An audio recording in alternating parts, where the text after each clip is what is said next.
നന്ദി ദിനേശ് ഡോക്ടറെ. എല്ലാവർക്കും നമസ്കാരം. IFPHന്റെ 1882 പ്രതിദിന സൂം വെബിനാറിലേക്ക് എല്ലാവരെയും സ്വാഗതം ചെയ്തുകൊള്ളുന്നു. ഇന്ന് നമ്മുടെ ക്ലാസ് ആരംഭിക്കുന്നതിന് മുൻപ് ഒരു നിമിഷം ഈശ്വര പ്രാർത്ഥന. നന്ദി. ഇന്ന് നമുക്ക് അതിഥിയായി എത്തുന്നത് doctor Rashmi MS, MD, materia medica, chief physician, Theertha homeo clinic, south Paravur, Kochi. 10 വർഷത്തിലകം ചികിത്സാ പരിചയം. ഓൺലൈനായും ഓഫ്ലൈനായും വിദ്യാർത്ഥികൾക്കായി ധാരാളം ക്ലാസ്സുകൾ എടുത്തിട്ടുള്ള വ്യക്തിത്വം. ഇന്നത്തെ വിഷയം ലാക് ഗ്രൂപ്പ് മരുന്നുകളുടെ പഠനം, ചികിത്സാനുഭവങ്ങളും. ഈ വിഷയത്തിലേക്ക് ക്ലാസ് എടുക്കുന്നതിന് ഡോക്ടർ രശ്മി MS-നെ സ്നേഹപൂർവ്വം ഈ പ്ലാറ്റ്ഫോമിലേക്ക് സ്വാഗതം ചെയ്തുകൊള്ളുന്നു. ഡോക്ടർക്ക് ആരംഭിക്കാം.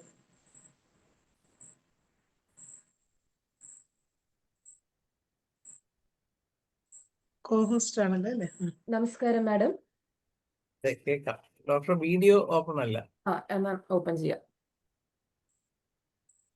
സാർ ഞാൻ സ്ലൈഡ് ഒന്ന് ഷെയർ ചെയ്യട്ടെ.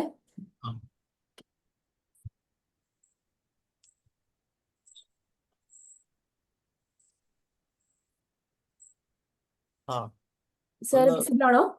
കാണാം. ഒന്ന് മൂവ് ചെയ്ത് നോക്കിക്കേ. മൂവ് ചെയ്യാൻ പറ്റുന്നുണ്ടോ ഒന്ന്? ഓക്കെ. ഓക്കെ. പറ്റുന്നുണ്ട്. ഇനി ഒന്ന് എൻലാർജ്. സാർ ഞാൻ വീഡിയോ ഓൺ ആക്കട്ടെ.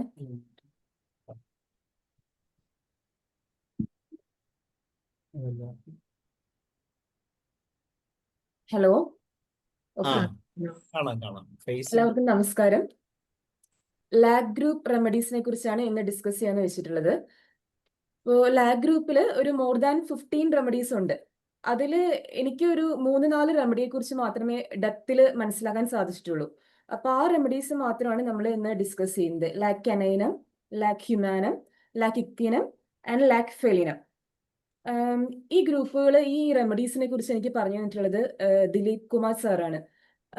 സാറാണ് ഈ റെമഡി എങ്ങനെ കൊടുക്കണമെന്നും എങ്ങനെ മെറ്റീരിയൽ റെമഡി വായിക്കണമെന്നും എനിക്ക് പറഞ്ഞു തന്നിട്ടുള്ളത്. അപ്പൊ ഞാൻ ആദ്യം തന്നെ സാറിന് ഒരു നന്ദി പറഞ്ഞുകൊണ്ടിട്ട് ഈ ക്ലാസ്സിലേക്ക് സ്റ്റാർട്ട് ചെയ്യാണ്.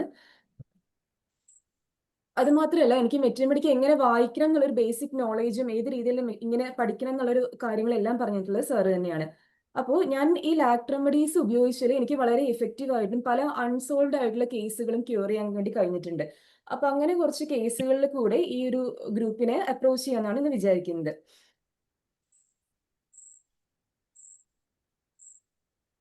ഓക്കെ.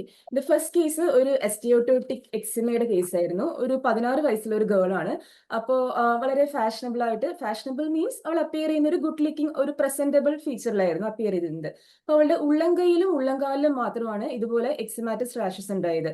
ഭയങ്കരമായിട്ട് ചൊറിഞ്ഞ കൈ പൊട്ടും, സിവിയർ ആയിട്ടുള്ള സഹിക്കാൻ വയ്യാത്ത ചൊറിച്ചില്. അവർ പ്രസന്റ് ചെയ്ത്, ഡോക്ടർ എനിക്ക് ചൊറിച്ചിൽ കൊണ്ട് സഹിക്കാൻ പറ്റുന്നില്ല, എന്റെ കൈ വരെ എനിക്ക് വെട്ടി മുറിച്ച് മാറ്റാൻ പറ്റും, അത്രക്ക് രീതിയിലുള്ള ഒരു സിവിയറിറ്റിയിലായിരുന്നു അവളുടെ ഒരു അസുഖത്തിന്റെ പ്രസന്റേഷൻ. അപ്പൊ കേസ് എടുത്തപ്പോഴത്തേക്കും എപ്പോഴും കൈ വാഷ് ചെയ്യുന്ന ഒരു ശീലമുണ്ട്. അപ്പൊ ഈ കേസ് ഞാൻ UG പഠിച്ചിറങ്ങിയപ്പോൾ ആദ്യം വന്നൊരു കേസായിരുന്നു. അപ്പൊ നമുക്ക് ഹാൻഡ് വാഷിംഗ് മാനി വെച്ചിട്ട് സിഫിലിനോ ആയിരുന്നു ഞാൻ ഫസ്റ്റ് കൊടുത്തത്. പക്ഷെ ആ കേസ് അവക്കൊരു 10 കൊല്ലങ്ങളോളം ഉണ്ടായിരുന്ന ഒരു ബുദ്ധിമുട്ടായിരുന്നു. പക്ഷെ ആ കേസ് നല്ലോണം വന്ന് ക്യൂർ ആയിട്ടുണ്ടായിരുന്നു. പിന്നെ ഒരു കൊല്ലത്തോളം കുഴപ്പമൊന്നുമില്ല. പിന്നെയും ഈ ഒരു കംപ്ലൈന്റ് സെയിം ഇന്റൻസിറ്റിയിൽ റീഅപ്പിയർ ചെയ്തു. അപ്പൊ പിന്നെ ഞാൻ അന്ന് ആ കൈ വെട്ടി മാറ്റാൻ തോന്നുന്നൊരു അവർക്കൊരു അത് പറഞ്ഞത് എനിക്കൊരു മൈൻഡിൽ കിടക്കുന്നുണ്ടായിരുന്നു ഒരു സിംറ്റം. അപ്പൊ ആ ഒരു സിംറ്റം വെച്ചിട്ട് ഞാൻ ലൈസിനായിരുന്നു കൊടുത്തത്. ലൈസിനും കൊടുത്തും ഇതുപോലെ തന്നെ 1 വീക്ക് കഴിഞ്ഞിട്ട് പെട്ടെന്ന് തന്നെ ക്യൂർ ആയി. ഒരു 1 ഇയറിലേക്ക് പിന്നെയും പ്രോബ്ലം ഇല്ല. പിന്നെയും ഒരു ഇയർ കഴിഞ്ഞപ്പോൾ പിന്നെയും ഈ പ്രോബ്ലം റീഅപ്പിയർ ചെയ്തു. അപ്പൊ പിന്നെ ഞാൻ ഒന്നും കൂടി കേസ് എടുക്കാൻ ആരംഭിച്ചു. ഒന്നും കൂടി കേസ് എടുത്തപ്പോഴത്തേക്കും ഇവർ അമ്മയും മോളും കൂടിയാണ് എപ്പോഴും വരാറുള്ളത്. അപ്പോൾ അമ്മ എന്ത് പറയുമ്പോഴും ഈ മോള് കോൺട്രഡിക്ട് ചെയ്യുന്നുണ്ട്. ഇവർ തമ്മിലൊരു വാശി, ഒരു ഇറിറ്റബിലിറ്റി, ദേഷ്യമൊക്കെ ഇവരുടെ അങ്ങോട്ടും ഇങ്ങോട്ടും സംസാരത്തിൽ കാണാം. അപ്പൊ ഞാൻ ഇങ്ങനെ വീട്ടിലെ കാര്യങ്ങൾ ചോദിച്ചു, വീട്ടിൽ ആരൊക്കെ ഉണ്ട് അങ്ങനെ ചോദിച്ചപ്പോൾ പറഞ്ഞു വീട്ടിലൊരു അപ്പൊ അമ്മ പറഞ്ഞു ഇവർക്ക് എപ്പോഴും ദേഷ്യമാണ് ഡോക്ടറെ. ഞാൻ ചോദിച്ചു എന്താണ് ദേഷ്യത്തിന്റെ കാര്യം? അല്ല ഡോക്ടറെ, അമ്മ എപ്പോഴും എന്നെ വഴക്ക് പറയും, വീട്ടിൽ ചേട്ടനുണ്ട്, അവൻ എന്ത് ചെയ്താലും പ്രശ്നമില്ല, ഞാൻ എന്ത് ചെയ്താലും അമ്മയ്ക്ക് പ്രശ്നമാണ്, എന്നെ എപ്പോഴും കുറ്റം പറയും, ഇത് കേട്ട് ഞാൻ മടുത്തു ഡോക്ടറെ എന്ന് അവൾ ഇങ്ങനെ പറഞ്ഞു. അപ്പൊ ഇതാണ് ഫസ്റ്റ് കേസ് എന്ന് പറയുന്നത്. ആ കേസിനെ സെലക്ട് ചെയ്ത് ഈ ലാക് ഗ്രൂപ്പിൽ നിന്നൊരു റെമഡിയാണ്. എല്ലാവർക്കും ചിലപ്പോൾ മനസ്സിലായിട്ടുണ്ടാവും റെമഡി ഏതാന്ന്. എന്നാലും ഞാൻ ജൂനിയേഴ്സിന് വേണ്ടി ഒരു കേസ് പ്രസന്റേഷൻ ആയിട്ട് അവതരിപ്പിക്കുകയാണ്. സോ ഇതൊരു സെക്കൻഡ് കേസ്. ഇതൊരു ബൈപ്പോളർ ഡിസീസിന്റെ കേസാണ്. ഒരു 28 ഇയർ ആയിട്ടുള്ള ഒരു ഫീമെയില്, അതും ഇതുപോലെ വെൽ ഡ്രസ്ഡ് ആയിട്ട് ഒരു പ്രസന്റബിൾ ആയിട്ട് അപ്പിയർ ചെയ്തൊരു ഗേൾ ആയിരുന്നു. ഇവക്ക് ഭയങ്കരമായിട്ടുള്ള ദേഷ്യം വരിക. ദേഷ്യം വന്നാൽ കൺട്രോൾ ചെയ്യാൻ പറ്റാത്ത രീതിയിൽ ദേഷ്യം വരിക. ഇപ്പൊ വണ്ടിയിൽ ഹസ്ബൻഡ് കൂടി ട്രാവൽ ചെയ്യുകയാണെങ്കിൽ വണ്ടിയിൽ നിന്ന് ഇറങ്ങി ചാടാൻ തോന്നുക, കിച്ചണിൽ കത്തി കണ്ടടുത്ത് കുത്താൻ തോന്നുക, അങ്ങനെ ഭയങ്കരമായിട്ടൊരു ഇമ്പൾസീവ് ആയിട്ടുള്ള ദേഷ്യം. അതുപോലെ കുട്ടികളെ ഇഞ്ചുറി ചെയ്യാൻ തോന്നുക, കുട്ടികളെ ഇവള് ഉപദ്രവിക്കുകയോ ഇവര് കൊല്ലുവോ എന്നൊക്കെ അത്രത്തോളം ഒരു മാനിയക്കൽ രീതിയിൽ ഇവരുടെ ആ ഒരു ഫിയറും ദേഷ്യവും എല്ലാം വന്നിരുന്നു. അതുപോലെ തന്നെ ഒരു ഡിപ്രസീവ് ഫേസും. ഒരു 3-4 ദിവസത്തേക്ക് യാതൊന്നും തന്നെ സംസാരിക്കാൻ പറ്റത്തില്ല, ഭയങ്കരമായിട്ടുള്ള സങ്കടമായിരിക്കും, ഇരുന്നങ്ങനെ കരഞ്ഞുകൊണ്ടിരിക്കും. അപ്പോ എന്തായാലും ഹസ്ബൻഡ് കൂടിയാണ് ഇവർ വരുന്നത്. അപ്പോ ഹസ്ബൻഡ് ആണെങ്കിൽ ഭയങ്കര ഒരു ജെന്റിൽമാൻ ലുക്കാണ്. നമുക്ക് അയാളോട് എന്തെങ്കിലും ഫാമിലിയിൽ പ്രശ്നം ഉണ്ടോ എന്ന് കൂടി ചോദിക്കാൻ തോന്നില്ല. അങ്ങനെയുള്ള ഒരു അപ്പിയറൻസ് ആയിരുന്നു. അപ്പൊ ഞാൻ എന്തായാലും കേസ് എടുത്തു. അപ്പൊ ഫാമിലി ഇവര് സ്കൂൾ ഏജിൽ പ്രശ്നമില്ല, കോളേജ് ഏജിൽ പ്രശ്നമില്ല. പിന്നെ കേസ് എടുത്ത് ഇവരുടെ ഫാമിലി ആഫ്റ്റർ മാരേജിലേക്ക് വന്നപ്പോഴത്തേക്കാണ് കഥ നേരെ തിരിയുന്നത്. ഈ ഹസ്ബൻഡ് അത്യാവശ്യം ആൽക്കഹോളിക് ആയിരുന്നു. ഇയാളെ വെൽ എഡ്യൂക്കേറ്റഡ് ആണ്, നല്ല എംപ്ലോയിഡ് എല്ലാം ആണ്, ഇവരും എഡ്യൂക്കേറ്റഡ് ആണ്. പക്ഷെ ഇവർ ജോലിക്കൊന്നും പോകുന്നില്ല. അപ്പൊ ഇയാൾ ഭയങ്കരമായിട്ട് ഇവരെ ടോർച്ചർ ചെയ്യും, ഇഞ്ചുറി ചെയ്യും, ഭയങ്കരമായിട്ട് ഹറാസ് ചെയ്യും. അങ്ങനെ കുറെ നാളായിട്ട് പിന്നെ ഇവരുടെ ക്യാരക്ടർ നേരെ തിരിഞ്ഞു വന്നു. അപ്പൊ ഇവരിപ്പോ പറഞ്ഞത്, ഡോക്ടർ എനിക്ക് ഭയങ്കര ദേഷ്യമാണ്, ഇങ്ങനെ ഒരു ഫാമിലി കിട്ടിയാൽ, ഇയാളെ സ്നേഹിച്ചതിൽ എനിക്ക് എന്നോട് തന്നെ അറപ്പാണ്, എനിക്ക് എന്റെ ദേഹം തന്നെ കത്തിച്ചു കളയുന്നത്, അത്രത്തോളം ഒരു ദേഷ്യമാണ് എന്നോട് തന്നെ എനിക്കെന്നാണ് ഇവര് പറഞ്ഞത്. അവിടെയും സെലക്ട് ചെയ്ത് ലാഗ് ഗ്രൂപ്പിലെ ഒരു റെമഡി തന്നെയായിരുന്നു. Next case. അടുത്ത കേസ് ഇത് എന്റെ കുഞ്ഞിന്റെ തന്നെ കേസാണ്. അവന് ഒരു മോക്ക് ഒരു 1.5 വയസ്സായപ്പോഴത്തേക്കും ഒരു അറ്റോപിക് ഡെർമറ്റൈറ്റിസ് കാലിൽ വന്നിട്ടുണ്ടായിരുന്നു.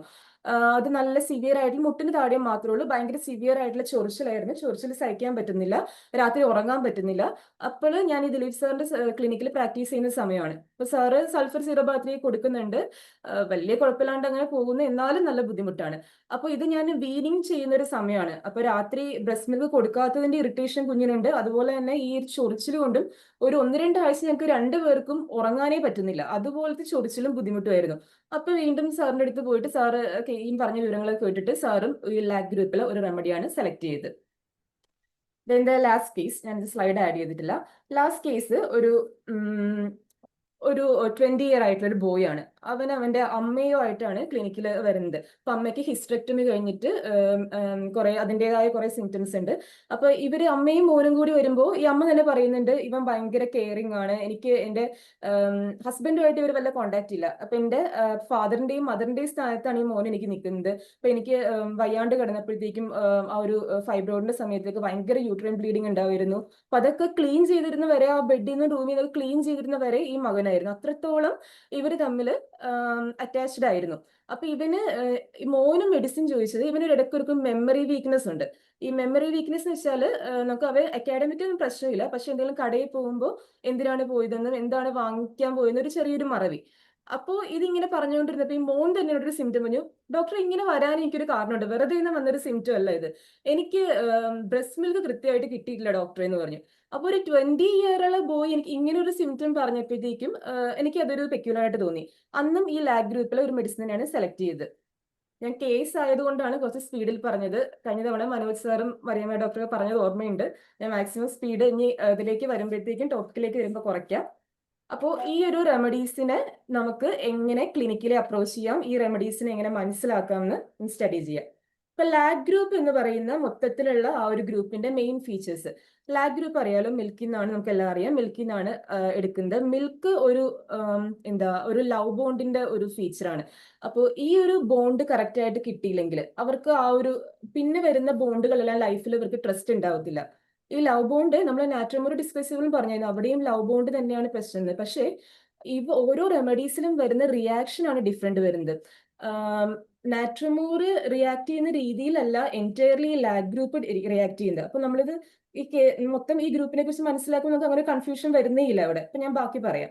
അപ്പോൾ ഈ ഒരു ബോണ്ടാണ്. അപ്പൊ ഈ ലവ് ബോണ്ട് എന്ന് പറഞ്ഞ ഒരു മദർ ചൈൽഡ് ബോണ്ട് മാത്രമാണെന്നില്ല, ഒരു ഹസ്ബൻഡ് റിലേഷൻ ആവാം, അല്ലെങ്കിൽ വർക്ക് സ്പേസിലുള്ളവർക്ക് ബോണ്ടിങ് ആവാം, അല്ലെങ്കിൽ ഫ്രണ്ട്ഷിപ്പിലുള്ള ബോണ്ടിങ് ആവാം. ഏത് സ്ഥലത്തും വരുന്ന ഈ ഒരു അറ്റാച്ച്മെന്റിൽ വരുന്ന പ്രശ്നങ്ങളാവാം ഇവർ ഈ രീതിയിലേക്ക് വരിക. അപ്പൊ ഇങ്ങനെ ഒരു ബോണ്ടേജിൽ പ്രശ്നം വരുമ്പോൾ ഇവരെന്താ പറ്റുക, ഇവര് ഒരു ഒരു ഐസൊലേഷൻ ഫീലിംഗ്, എനിക്ക് ആരുമില്ല, എനിക്ക് എന്തൊക്കെ ചെയ്തിട്ടും എൻ്റെ കൂടെ ആരുമില്ല, ഞാൻ ഒറ്റയ്ക്കാണ്, ഒരു എസ്ട്രേഞ്ച്ഡ് ഫീലിംഗ് ഇവർക്ക് ഡെവലപ്പ് ചെയ്യും. അപ്പൊ ഈ ഒരു എസ്ട്രേഞ്ച്ഡ് ഫീലിംഗിന് ഇവർക്ക് മനസ്സിന്റെ അകത്ത് ഒരു ഇൻസെക്യൂരിറ്റി, ഞാനൊരു ഇൻസെക്യൂർഡ് ആണല്ലോ, എനിക്ക് ഇതൊന്നും ഇല്ലല്ലോ എന്നൊരു ഇൻസെക്യൂരിറ്റിയും ഒരു ഫിയറും ഡെവലപ്പ് ചെയ്യും. ഈ ഫിയർ കൊണ്ട് ഇവര് ഭയങ്കരമായും ഡിപ്പെൻഡന്റ് ആകും. ഇവിടെ നാട്രമോറായിട്ട് നമുക്ക് വ്യത്യാസമുണ്ട്. നാട്രമോർ ഒരു ലവ് ബോണ്ടിൽ ഒരു പ്രശ്നം ഉണ്ടായി ഒരാൾ വേണ്ടെന്ന് പറഞ്ഞാൽ നാട്രമോർ അങ്ങോട്ട് മാറി നിൽക്കും. ബിക്കോസ് സോ ഡിഗ്നിഫൈഡ് ആണ് നാട്രമോർ. നാട്രമോർ കാല് പിടിക്കാൻ പോവുക, പരാതി പറയാൻ പോകുന്നില്ല. അവൻ അത് ഒരു വോള് ബിൽഡ് ചെയ്തിട്ട് സേഫ് ആയിട്ട് നാട്രമോർ ഡിഗ്നിറ്റി കീപ്പ് ചെയ്യും. പക്ഷെ ലാക്ടാനിന ഒരു ഡിപ്പെൻഡന്റ് ആണ്. ഇപ്പൊ ഒരു ഭർത്താവ് ചീറ്റ് ചെയ്യുന്ന തോന്നിയാലും അവരുടെ പുറകെ നടക്കും, അവരെ കാല് പിടിച്ചും കരഞ്ഞും പുറകെ നടക്കുന്ന ആണ് ഈ ലാഗ് ഗ്രൂപ്പിന്റെ പ്രത്യേകത വരുന്നത്. പിന്നെയും ഒരുപാട് പ്രത്യേകതകളുണ്ട്. അപ്പോൾ ഈ ഒരു ഫിയർ ഓഫ് റിജക്ഷൻ കാരണം ഇപ്പൊ അവർക്ക് ഒരു റിലേഷനിൽ റിജക്ഷൻ വരുന്നത് കൊണ്ടിട്ട് ഇവർക്ക് എപ്പോഴും എല്ലാം ബെസ്റ്റ് ആയിട്ട് ചെയ്യണം. അതുകൊണ്ട് ഇവര് വർക്കഹോളിക് ആകും, കൂടുതൽ പഠിക്കും, റിലേഷൻഷിപ്പിൽ കൂടുതൽ കെയർ ചെയ്യും മറ്റുള്ളവരെ. അപ്പൊ ഇവരുടെ ഈ ഒരു ഡിപ്പെൻഡൻസ് മറ്റുള്ളവരെ അബ്യൂസ് ചെയ്യും. അതായത് വർക്ക് സ്പേസിലാണെങ്കിൽ ഒരു ബോസ് അബ്യൂസ് ചെയ്യാം, മീൻസ് അവരെ കൂടുതൽ വർക്ക് ചെയ്യിപ്പിക്കാം, ഒരു സെക്ഷൽ ലൈഫിൽ അബ്യൂസ് ചെയ്യാം, അല്ലെങ്കിൽ ഒരു ഫാമിലി പല ഭാഗത്തും ഇവരുടെ ആ ഒരു ഇവരുടെ ആശ്രയിക്കുന്നുണ്ടല്ലോ ആ ഒരു ഡിപ്പെൻഡൻസും ഇവരുടെ ആ ഒരു പേടിയൊക്കെ മറ്റുള്ളവർ എക്സ്പ്ലോയിറ്റ് ചെയ്യും. അപ്പൊ അങ്ങനെ ലാഗ് ഗ്രൂപ്പ് ഈ സോറ മയാസിൽ നിന്ന് ഒരു സൈക്കോസിഫിലിറ്റിക് മയാസിലേക്ക് കടക്കുകയാണ്. അങ്ങനെ കടക്കുമ്പോൾ ഇവർക്ക് എന്താ തോന്നുക, ഞാൻ ഇത്രത്തോളം ഒരു കാര്യങ്ങൾ ചെയ്തിട്ടും എനിക്കൊരു വിലയിലാണ്, ബിഗ് സീറോ, എനിക്കൊരു വാല്യൂ ഇല്ല. അങ്ങനെ സ്വന്തം ഒരു ഡിഗ്രേഡ് ചെയ്ത് ഇവർക്ക് ഒരു അഗ്ലിനെസ് ഡെവലപ്പ് ചെയ്യാണ്. അഗ്ലിനെസ്, ഞാൻ ഒന്നുമല്ല, ഞാൻ ഒരു സീറോ ആണ്. അപ്പൊ സ്വയം ഒരു വെറുപ്പ്, സ്വയം ഒരു ഹേറ്റ്ഫുൾനെസ്, സ്വയം ഒരു ലോ സെൽഫ് എസ്റ്റീം. ഈ ഒരു അഗ്ലിനെസ് എന്ന് പറയുന്നത് നമ്മുടെ കീനോട്ടിൽ ആ മൈൻഡ് ഫീസിൽ ഏറ്റവും ലാസ്റ്റ് ലൈനിൽ കിടക്കുന്ന ഒരു സെന്റൻസ് ആണ്. പക്ഷേ എനിക്ക് ലാഗ് ഗ്രൂപ്പ് മനസ്സിലായിട്ടുള്ളതിൽ ഈ ഒരു അഗ്ലിനെസ് എന്നുള്ള ഫീച്ചർ ലാഗ് ഗ്രൂപ്പിന്റെ ഏറ്റവും ഒരു കോർ ആയിട്ടുള്ള ഒരു തീമാണ്. ഞാൻ ആദ്യം പറഞ്ഞ രണ്ടാമത്തെ കേസിൽ, ആ ഒരു ബൈപ്പോളർ ഡിസീസിന്റെ കേസിൽ ഇവരുടെ മെയിൻ ഫീലിംഗ് ഇതായിരുന്നു. ഇവർ ഇത്രയൊക്കെ ചെയ്തിട്ട് ഇപ്പൊ ഇവർക്ക് ഇവരോട് തന്നെ വെറുപ്പാവുകയാണ്, ഇവർ ഇങ്ങനെയൊക്കെ എന്തിനാ ചെയ്തത് എന്ന് തോന്നിയിട്ട്. അപ്പൊ അതാണ് അഗ്ലിനെസ് എന്ന് പറയുന്നത്. അഗ്ലിനെസ് ഡെവലപ്പ് ചെയ്യുന്നത് ഇവർക്ക് ഇത്രയും വന്ന ആ ഒരു തിരസ്കാരങ്ങളിൽ നിന്നാണ് ഈ അഗ്ലിനെസ് ഡെവലപ്പ് ചെയ്യുന്നത്. അപ്പൊ ഒരു വളരെ ലോ സെൽഫ് എസ്റ്റീം ഉള്ളവരായിരിക്കും ഇവര്.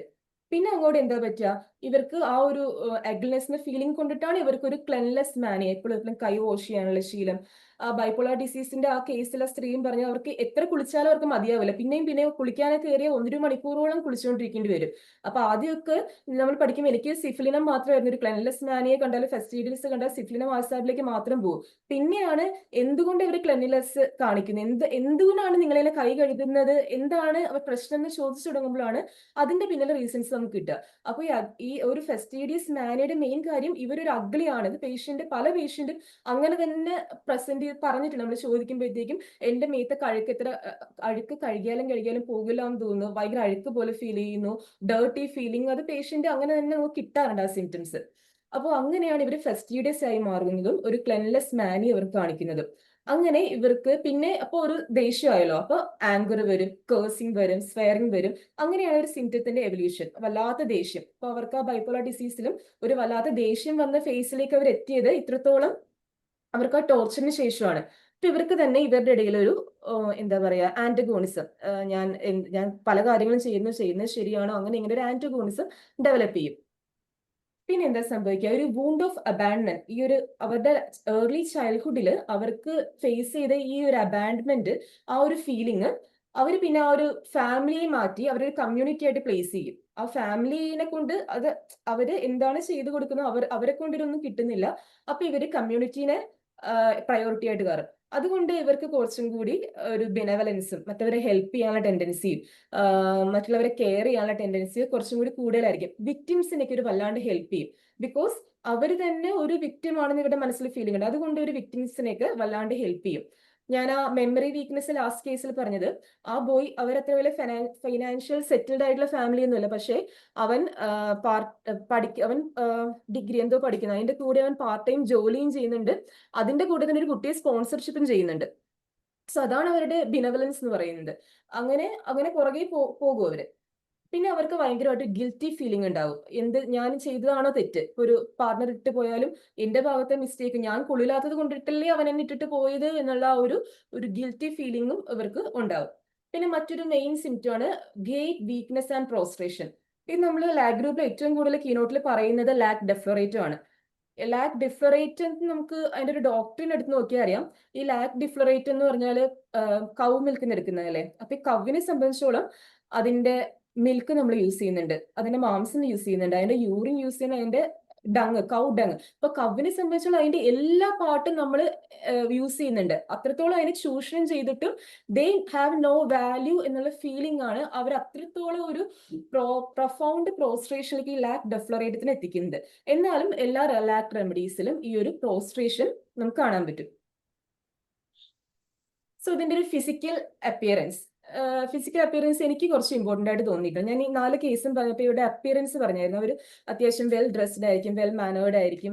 ഈ ലാസ്റ്റ് തന്നിരിക്കുന്ന 2 പൂച്ചയുടെ ഫിഗർ എന്ന് വെച്ചാൽ അത് ലാക് ഫെലിനത്തിന്റെ ഒരു അപ്പിയറൻസാണ്.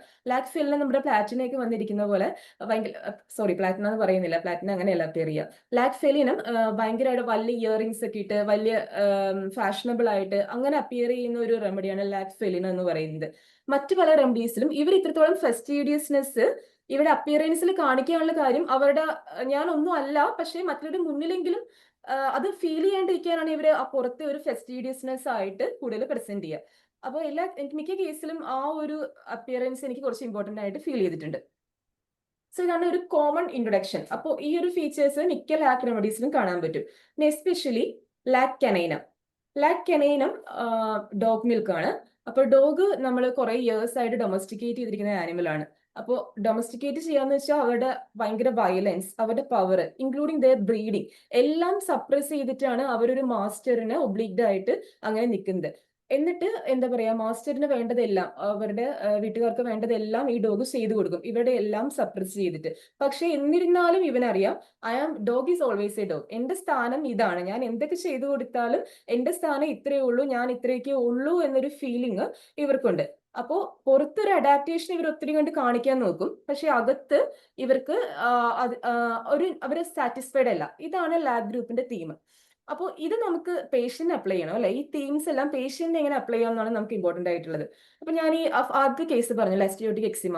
അവരുടെ വീട്ടിൽ ചോദിച്ചപ്പോൾ കിട്ടിയ ഹിസ്റ്ററി എന്ന് വെച്ചാൽ ഒരു സാധാരണ കുറെ ഹിസ്റ്ററിയിൽ കിട്ടാറുള്ളത്, ഒരു വീട്ടിലൊരു ബോയും ഗേളും ഉണ്ടെങ്കിൽ സാധാരണ ആ ഗേളിന് എല്ലാവർക്കും ഉണ്ടാവുന്നില്ല, പക്ഷേ ചോദിച്ച മിക്ക കേസുകളിലും അങ്ങനെ വരുമ്പോൾ ലാക് റെമഡി കൊടുത്തിട്ടുണ്ട്. ആൺകുട്ടിയെ വളരെയായിട്ട് സ്നേഹിക്കുന്നു, പക്ഷെ എനിക്കൊരു വാല്യൂ ഇല്ല, അങ്ങനെ ഒരു ഫീലിംഗ്. അത് കുറെ കേസുകളിൽ ചോദിച്ചാൽ നമുക്ക് കിട്ടും. ഞാനൊക്കെ ആദ്യം വിചാരിച്ചിരുന്നത് ഇപ്പോഴൊക്കെ ഇങ്ങനെ ഉണ്ടോ എന്ന് എനിക്കൊരു ധാരണ ഉണ്ടായത്, പക്ഷെ നമ്മൾ കേസ് എടുക്കുമ്പോഴത്തേക്കും ആ ഫീച്ചർ നല്ലോണം കിട്ടാറുണ്ട്. ഈ ശങ്കരൻ സാറൊക്കെ അദ്ദേഹത്തിന്റെ ലെക്ചേഴ്സിൽ ഈ ലാക് ഗ്രൂപ്പിനെ എക്സ്പ്ലെയിൻ ചെയ്യുന്നത് ബ്ലാക്ക് കളറുള്ള ആൾക്കാരിൽ വരുന്ന ആഫ്രിക്കൻ പീപ്പിൾസിലൊക്കെ വരുന്ന ഒരു കോൺസ്റ്റിറ്റ്യൂഷൻ, അതായത് അവര് ഭയങ്കര ബ്ലാക്ക് ആയതുകൊണ്ടിട്ട് മറ്റുള്ളവരുടെ മുന്നിൽ ഇവർക്ക് അക്സെപ്റ്റൻസ് കിട്ടാനായിട്ട് ഇവർ കുറെ ഹാർഡ് വർക്ക് ചെയ്യും. പക്ഷേ അവർക്കറിയാം അവര്. അപ്പൊ ആ ഒരു തീമിലാണ് ശങ്കറിനെ ഇത് എക്സ്പ്ലെയിൻ ചെയ്യുന്നത്.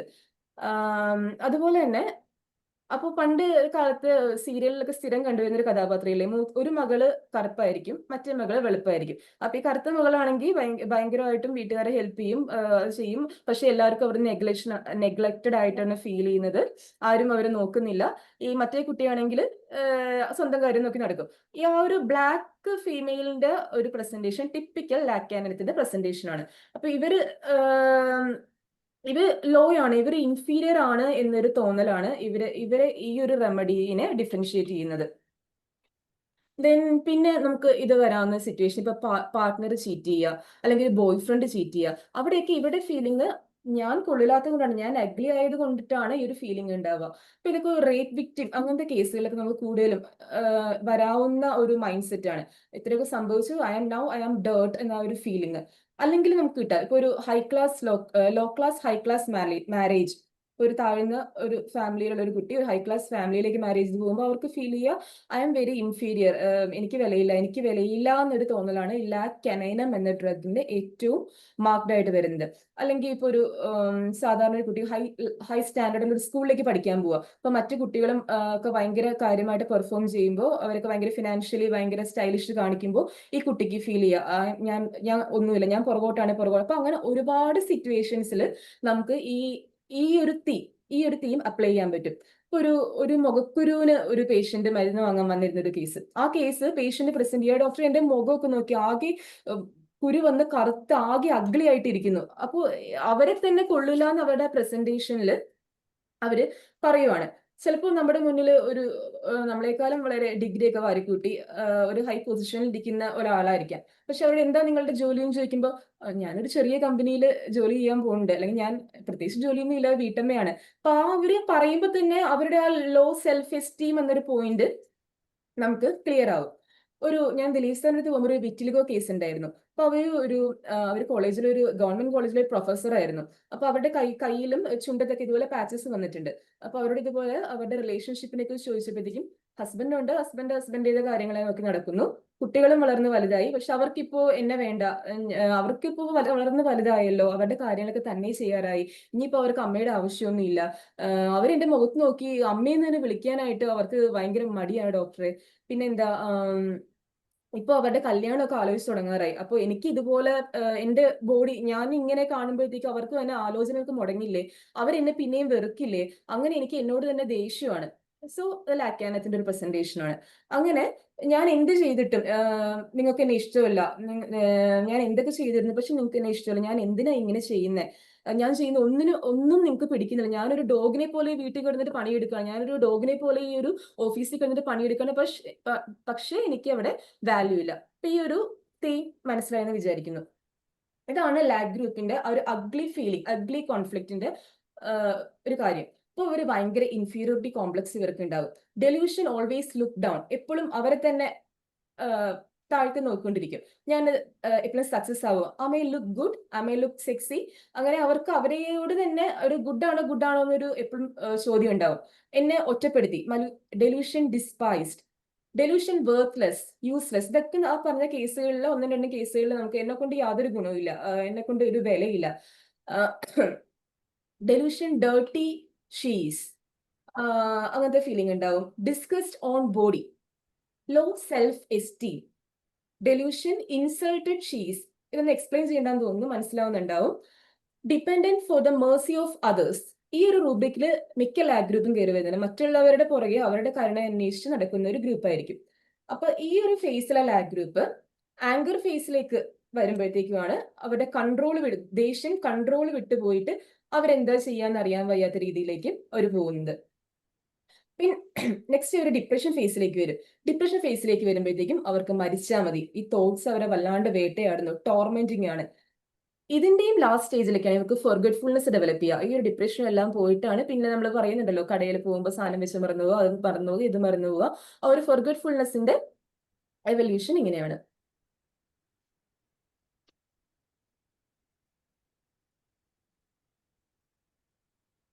പിന്നെ ഇവരുടെ ക്യാരക്ടറിൽ കാണാവുന്ന മറ്റ് important symptoms, dreams of snake, അത് വളരെ മാർക്ഡ് ആയിട്ട് ലാഗ് ഗ്രൂപ്പിൽ കാണാറുണ്ട്. Animal, snake.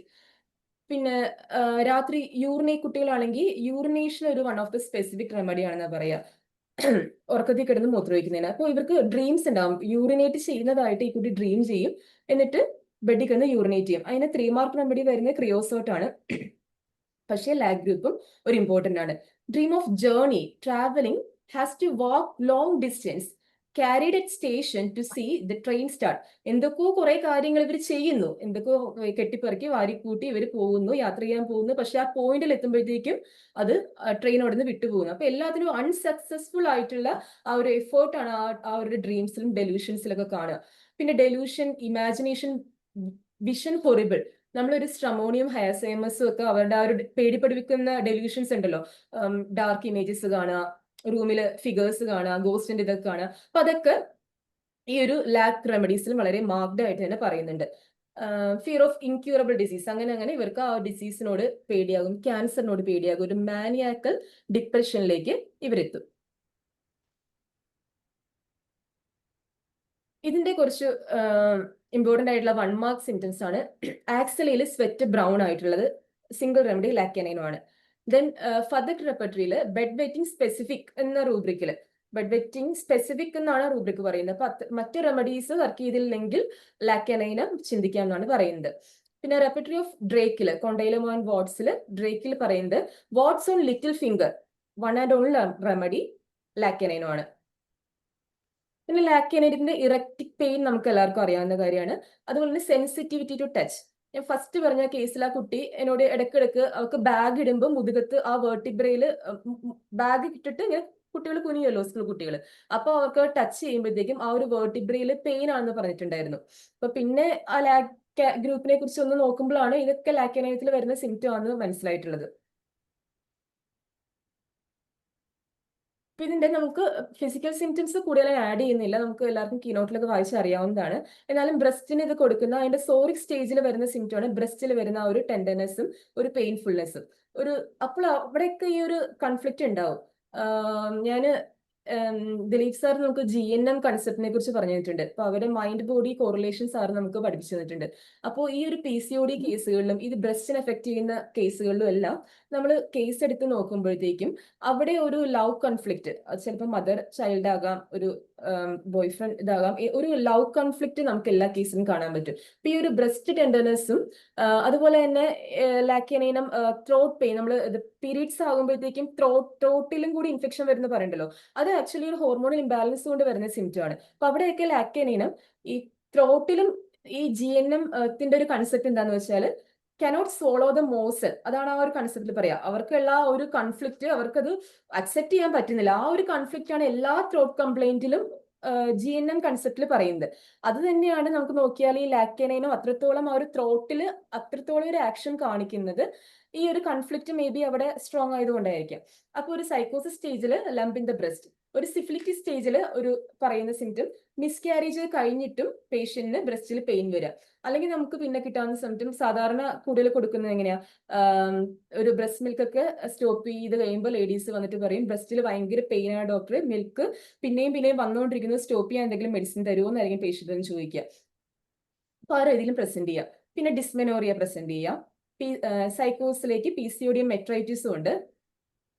Then എവാസ്കുലർ necrosis of hip, അത് സിഫ്ലിറ്റിക്കിലേക്ക് കിടക്കുമ്പോഴത്തേക്കും ആ ഒരു ഹിപ്പിന്റെ എവാസ്കുലർ നെക്രോസിസ് സിംറ്റം പോലെ പ്രസന്റ് ചെയ്യാം.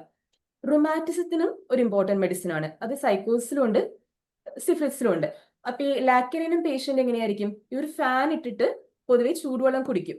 അതാണ് ലാക്യാനൈനത്തിന്റെ തെർമലിന്റെ പ്രത്യേകത. അവർ രണ്ട് മോർ ടുവേർഡ്സ് ഹോട്ട് ആണ്, പക്ഷേ അവർ ഹോട്ടിൽ കാണിക്കാൻ ഫാൻ ഇടും, പക്ഷേ അവർക്ക് ചൂടുവെള്ളം കുടിക്കണം. അപ്പൊ ത്രോട്ട് കംപ്ലൈന്റ് ഇല്ലാതാ കിട്ടുക.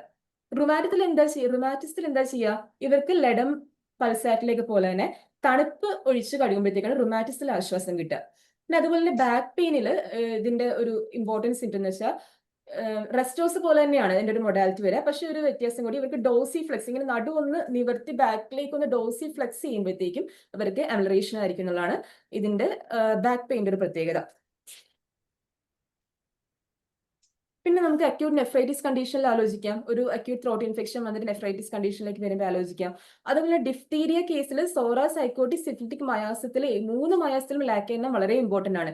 അപ്പോൾ അതിന് ഡിഫ്തീരിയന്റെ ആഫ്റ്റർ ഇഫക്ട്, നമുക്കൊരു ഇൻഫെർട്ടിലിറ്റി കേസ് പറഞ്ഞിട്ടുണ്ടായിരുന്നു ഒരു സെമിനാറിൽ. അപ്പോൾ ആ കേസിൽ ഡിഫ്തീരിയന്റെ വാക്സിനോ ഒക്കെ എടുത്തൊരു ഹിസ്റ്ററി ഉണ്ടായിരുന്നു, അതിന്റെ ഒരു ആഫ്റ്റർ ഇഫക്ട്. അവിടെ കൂടുതൽ ലാക്യാനൈനും CM ആയിരുന്നു ആ കേസിൽ കൊടുത്തത്. അപ്പോൾ ഡിഫ്തീരിയ ആഫ്റ്റർ എന്ന് പറയുമ്പോഴത്തേക്കും ഡിഫ്തീരിയനും നൊസോഡ് എന്ന പോലെ തന്നെ ലാക്യാനൈനും ഒരു ഇമ്പോർട്ടന്റ് മെഡിസിൻ ആണ്. ഇപ്പോൾ ഞാൻ ആദ്യം പറഞ്ഞ 2 കേസുകളും ഇപ്പോൾ ക്ലിയർ ആയിട്ടുണ്ടാവും എന്ന് വിചാരിക്കുന്നു. തെർമൽ പറഞ്ഞല്ലോ, ടുവേർഡ്സ് ഹോട്ട് ആണ്, അവർക്ക് കോൾഡ് എയർ അഗ്രവേഷൻ ആണ്, ഡ്രാഫ്റ്റ് അഗ്രവേഷൻ ആണ്, കോൾഡ് വിൻഡ് അഗ്രവേഷൻ ആണ്, കോൾഡ് വെതർ അഗ്രവേഷൻ ആണ്, അതുപോലെ ഹോട്ടും കവറപ്പ് ചെയ്തിരിക്കുന്ന അഗ്രവേഷൻ ആണ്, പക്ഷേ അവർക്ക് ഫാൻ വേണം. അവിടെയാണ് ലാക്യാനൈനത്തിന്റെ വ്യത്യാസം വരുന്നത്. ഓക്കെ, നെക്സ്റ്റ് റെമഡിയിലേക്ക് മൂവ് ചെയ്യാം. നെക്സ്റ്റ് റെമഡി ലാക്ഹ്യുമാനോ ആണ്. ഞാൻ രണ്ടാമത് പറഞ്ഞ 2 കേസിലും, എൻ്റെ മോളുടെ കേസിലും ആ ഒരു മെമ്മറി വീക്ക്നെസിന്റെ കേസിലും കൊടുത്ത റെമഡി ലാക്ഹ്യുമാനോ ആയിരുന്നു. ഈ ലാക്ഹ്യുമാനോ മദേഴ്സിന്റെ ബ്രസ്റ്റ് മിൽക്കിൽ നിന്ന് എടുക്കുന്ന ഒരു റെമഡിയാണ്. ഇവിടെ എന്താ സംഭവിക്കുക, ഒന്നല്ലെങ്കിൽ മദറുമായിട്ട് ടൂ മച്ച് അറ്റാച്ച്ഡ് ആയിരിക്കും. ഈ ആദ്യം പറഞ്ഞ കേസ്, മോളുടെ കേസും ഞാൻ ആ സമയത്ത് ക്ലിനിക്കൊന്നും തുടങ്ങിയിട്ടില്ല പുറത്ത്. അപ്പോൾ ഡെലിവറി കഴിഞ്ഞ് കുഞ്ഞിന്റെ ഒപ്പം തന്നെ 2 കൊല്ലത്തോളം. അപ്പൊ ഇവളുടെ ഒരു ലോകം എന്ന് പറയുന്നത് എന്നെ ചുറ്റിപ്പറ്റിയുള്ള ഒരു സർക്കിളാണ്. എല്ലാത്തിനും ഞാൻ തന്നെ വേണം എന്ന് എഴുതാൻ വാശിയായിരുന്നു. അപ്പൊ ഒന്നല്ലെങ്കിൽ too much attached to mother. ആ ഒരു സെക്കൻഡ് കേസിലും ആ ഒരു അമ്മയുടെ മോന്റെ കേസ് പറഞ്ഞല്ലോ, ഈ മദർ ചൈൽഡ് ബോണ്ട് നേരെ റിവേഴ്സ് ചെയ്യും. ഒരു ചൈൽഡ് ലൈക്ക് എ ഫാദർ അല്ലെങ്കിൽ ചൈൽഡ് ലൈക്ക് എ മദർ ആകും. അങ്ങനത്തെ ഒരു പ്രസന്റേഷനും ഇതിൽ കാണാം. അതും അല്ലെങ്കിൽ എക്സ്ട്രീം കേസിലേക്ക് പോകും. ഇതൊന്നും വേണ്ടാതെ എല്ലാത്തിനും നെഗ്ലക്ട് ചെയ്യുന്ന ഫേസ് ആയിരിക്കും അടുത്ത് റെപ്രസെന്റ് ചെയ്യുക. അപ്പോൾ ഈ കേസുകളിൽ ചിലപ്പോൾ മദേഴ്സ് കുട്ടികളെ ബ്ലാക്ക്മെയിൽ ചെയ്യും, എല്ലാത്തിനും മക്കളെ ഡിപ്പെൻഡ് ചെയ്യും. അങ്ങനെ മക്കളെ ഡിപ്പെൻഡ് എല്ലാത്തിനും മക്കളെ ആശ്രയിക്കും. അപ്പോൾ ഒരു ടീനേജേഴ്സിലേക്ക് എത്തുമ്പോഴത്തേക്കും ഇവർ ഈ ഒരു ബ്ലാക്ക്മെയിലിംഗ് തിരിച്ചറിയുമ്പോൾ ഇവര് ക്ലിനിക്കിലേക്ക് വന്നാലും അമ്മയുടെ കാര്യങ്ങളൊക്കെ പറയുന്നത് മിക്കവാറും മോനായിരിക്കും. അത്രത്തോളം ഇവർ ബോണ്ടിങ് ആയിരിക്കും. ഒരു ടീനേജിലേക്ക് എത്തുമ്പോൾ ഈ ഒരു ഇത് കുട്ടി ഐഡന്റിഫൈ ചെയ്ത് ഈ ബോണ്ട് നേരെ റിവേഴ്സ്ഡ് ആവാനായിട്ടുള്ള സാധ്യതയുണ്ട്. അപ്പോൾ ഒരു ഇറിറ്റബിലിറ്റി വന്നിട്ട് ഇപ്പൊ ലാക്യാനും കുട്ടികളൊക്കെ രാത്രി ഭയങ്കര കരയും കിക്ക് ചെയ്യുന്നൊക്കെ നമ്മൾ പറയുന്നുണ്ടല്ലോ, അതിന്റെയൊക്കെ ഒരു കാര്യം ഈ ഒരു ഇറിറ്റബിലിറ്റി കൊണ്ടിട്ടാണ്. അപ്പോൾ ഇത് ലാക് ഹ്യൂമാനത്തിന്റെ ഒരു പ്രസന്റേഷൻ മാത്രമാണ്. അപ്പോൾ ലാക് ഹ്യൂമാനം എങ്ങനെയാ ഇവോൾവ് ചെയ്യുന്നത്, ലാക് ഹ്യൂമാനത്തിന്റെ കംപ്ലീറ്റ് ഒരു മൈൻഡ് അറിഞ്ഞാൽ മാത്രമേ നമുക്ക് ബാക്കിയുള്ള സിംറ്റംസിലേക്ക് അപ്ലൈ ചെയ്യാൻ പറ്റുള്ളൂ. ഒരു ചൈൽഡ് നമ്മുടെ ക്ലിനിക്കിൽ വന്നാൽ ലാക് കനൈനം പോലെ ആയിരിക്കില്ല ലാക് ഹ്യൂമാനം. അത്രത്തോളം അഗ്ലിനെസ് ഏറ്റവും കൂടുതൽ മാർക്കുള്ളത് ലാക് കനൈനത്തിലാണ്. ലാക് ഹ്യൂമാനം കുറച്ചും കൂടി ആക്റ്റീവ് ചൈൽഡ് ആയിരിക്കും, കോൺഫിഡന്റ് ആയിരിക്കും, അമ്യൂസ്മെന്റ് ഡിസയർ ഉണ്ടാകും, സോഷ്യബിലിറ്റി ഉണ്ടാകും, അവരൊരു ഭയങ്കര ഹാപ്പി ആയിട്ടുള്ള ചൈൽഡ് ആയിരിക്കും. ഇവിടെ എയിൽമെന്റ്സ് എപ്പോഴാണ് സ്റ്റാർട്ട് ചെയ്യാന്ന് വെച്ചാൽ എയിൽമെന്റ്സ് നെഗ്ലക്റ്റഡ് ബൈ മദർ. അമ്മ എനിക്ക് അവൈലബിൾ ആയിട്ട് കിട്ടുന്നില്ല, അല്ലെങ്കിൽ അമ്മ ജോലിക്ക് വേണ്ടി തിരക്കിലാണ്, അമ്മ ഓരോ കാര്യങ്ങൾക്ക് വേണ്ടി പോവുകയാണ്. ഇപ്പൊ വീട്ടിൽ എന്തെങ്കിലും ഒരു ക്യാൻസർ പേഷ്യന്റ് ആരെങ്കിലും ഉണ്ടെങ്കിൽ അമ്മ അവരെ സെർവ് ചെയ്യാൻ പോകുമ്പോൾ ഇവിടെ കുട്ടിക്ക് അറ്റൻഷൻ കുറവ് കിട്ടുന്നു. അപ്പൊ എപ്പോഴും അവർക്കൊരു കെയറസ്റ്റ്, എപ്പോഴും അവരെ ലാളിക്കണം, താലോലിക്കണം എന്നുള്ള ഒരു മൈൻഡ് സെറ്റ് ആണ് ഇവർക്ക് ഈ ലാക് ഹ്യൂമാനം പേഷ്യൻസിൽ ഉള്ളത്. അമ്മ എപ്പോഴും എനിക്ക് സ്നേഹം കിട്ടുന്നില്ല എന്നൊരു ഫീലിംഗ് ഉണ്ട്. ഇപ്പൊ ഇവിടെ വരുന്നത് 2-3 റെമഡി ഇതിന്റെ കമ്പാരിസണിൽ വരും. സെക്കാരം ആൽബസ് എന്ന് പറയുന്ന റെമഡി വരും, ചോക്ലേറ്റ് വരും. അത് ഞാൻ സമയം കിട്ടുവാണെങ്കിൽ അവസാനം എടുക്കുക. ഞാൻ ഒരു വാക്കിൽ ആ റെമഡിയെ കുറിച്ച് ഡിഫറൻഷിയേറ്റ് ചെയ്താൽ അതിന്റെ കോറ് ക്ലിയർ ആവില്ല. അപ്പൊ സമയം ഉണ്ടെങ്കിൽ ലാസ്റ്റ് അത് കമ്പയർ ചെയ്ത് പറയാം. അപ്പൊ അതുകൊണ്ട് ഈ കുട്ടികൾ ലാക് ഹ്യൂമാനം കുട്ടികൾ ഭയങ്കര ക്ലിങ് ആയിരിക്കും.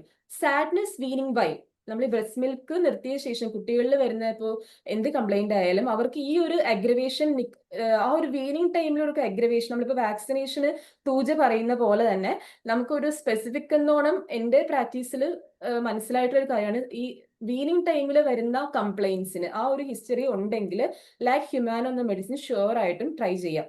അപ്പൊ ഇവർക്കും ബാക്കി ലാക് ഗ്രൂപ്പിനെ പോലെ തന്നെ ഇവർ സക്സീഡ് ആവില്ല, ഐ ആം നോ യൂസ് എന്നുള്ള സിംറ്റംസ് ഒക്കെ ഗ്രാജുവലി പോകെ ഡെവലപ്പ് ചെയ്യും.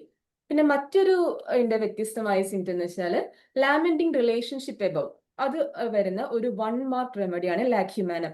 അതെന്താ അവര് ഇങ്ങനെ പറയാ, എനിക്ക് മനുഷ്യനെ മനസ്സിലാക്കാൻ ഭയങ്കര പാടാണ്, ഇവന്റെ സ്വഭാവം മാറിക്കൊണ്ടിരിക്കും, മനുഷ്യനെ സ്നേഹിച്ചിട്ട് എന്താ കാര്യം, അല്ലെങ്കിൽ ഇങ്ങനെ ഒരു ടെറിബിൾ വേൾഡിൽ ഞാൻ ഒരു കുഞ്ഞിനെ വളർത്തി വലുതാക്കിയിട്ട് എന്താ കാര്യം. അപ്പൊ ആ റിലേഷൻഷിപ്പിനെ, ഹ്യൂമൻ റിലേഷൻഷിപ്പിനെ കുറിച്ച് കൂടുതലായിട്ട് ഇവരിങ്ങനെ പറഞ്ഞുകൊണ്ടിരിക്കും എന്നുള്ളത് ഒരു ഈ റെമഡിയുടെ മാത്രം ഒരു പ്രത്യേകതയാണ്.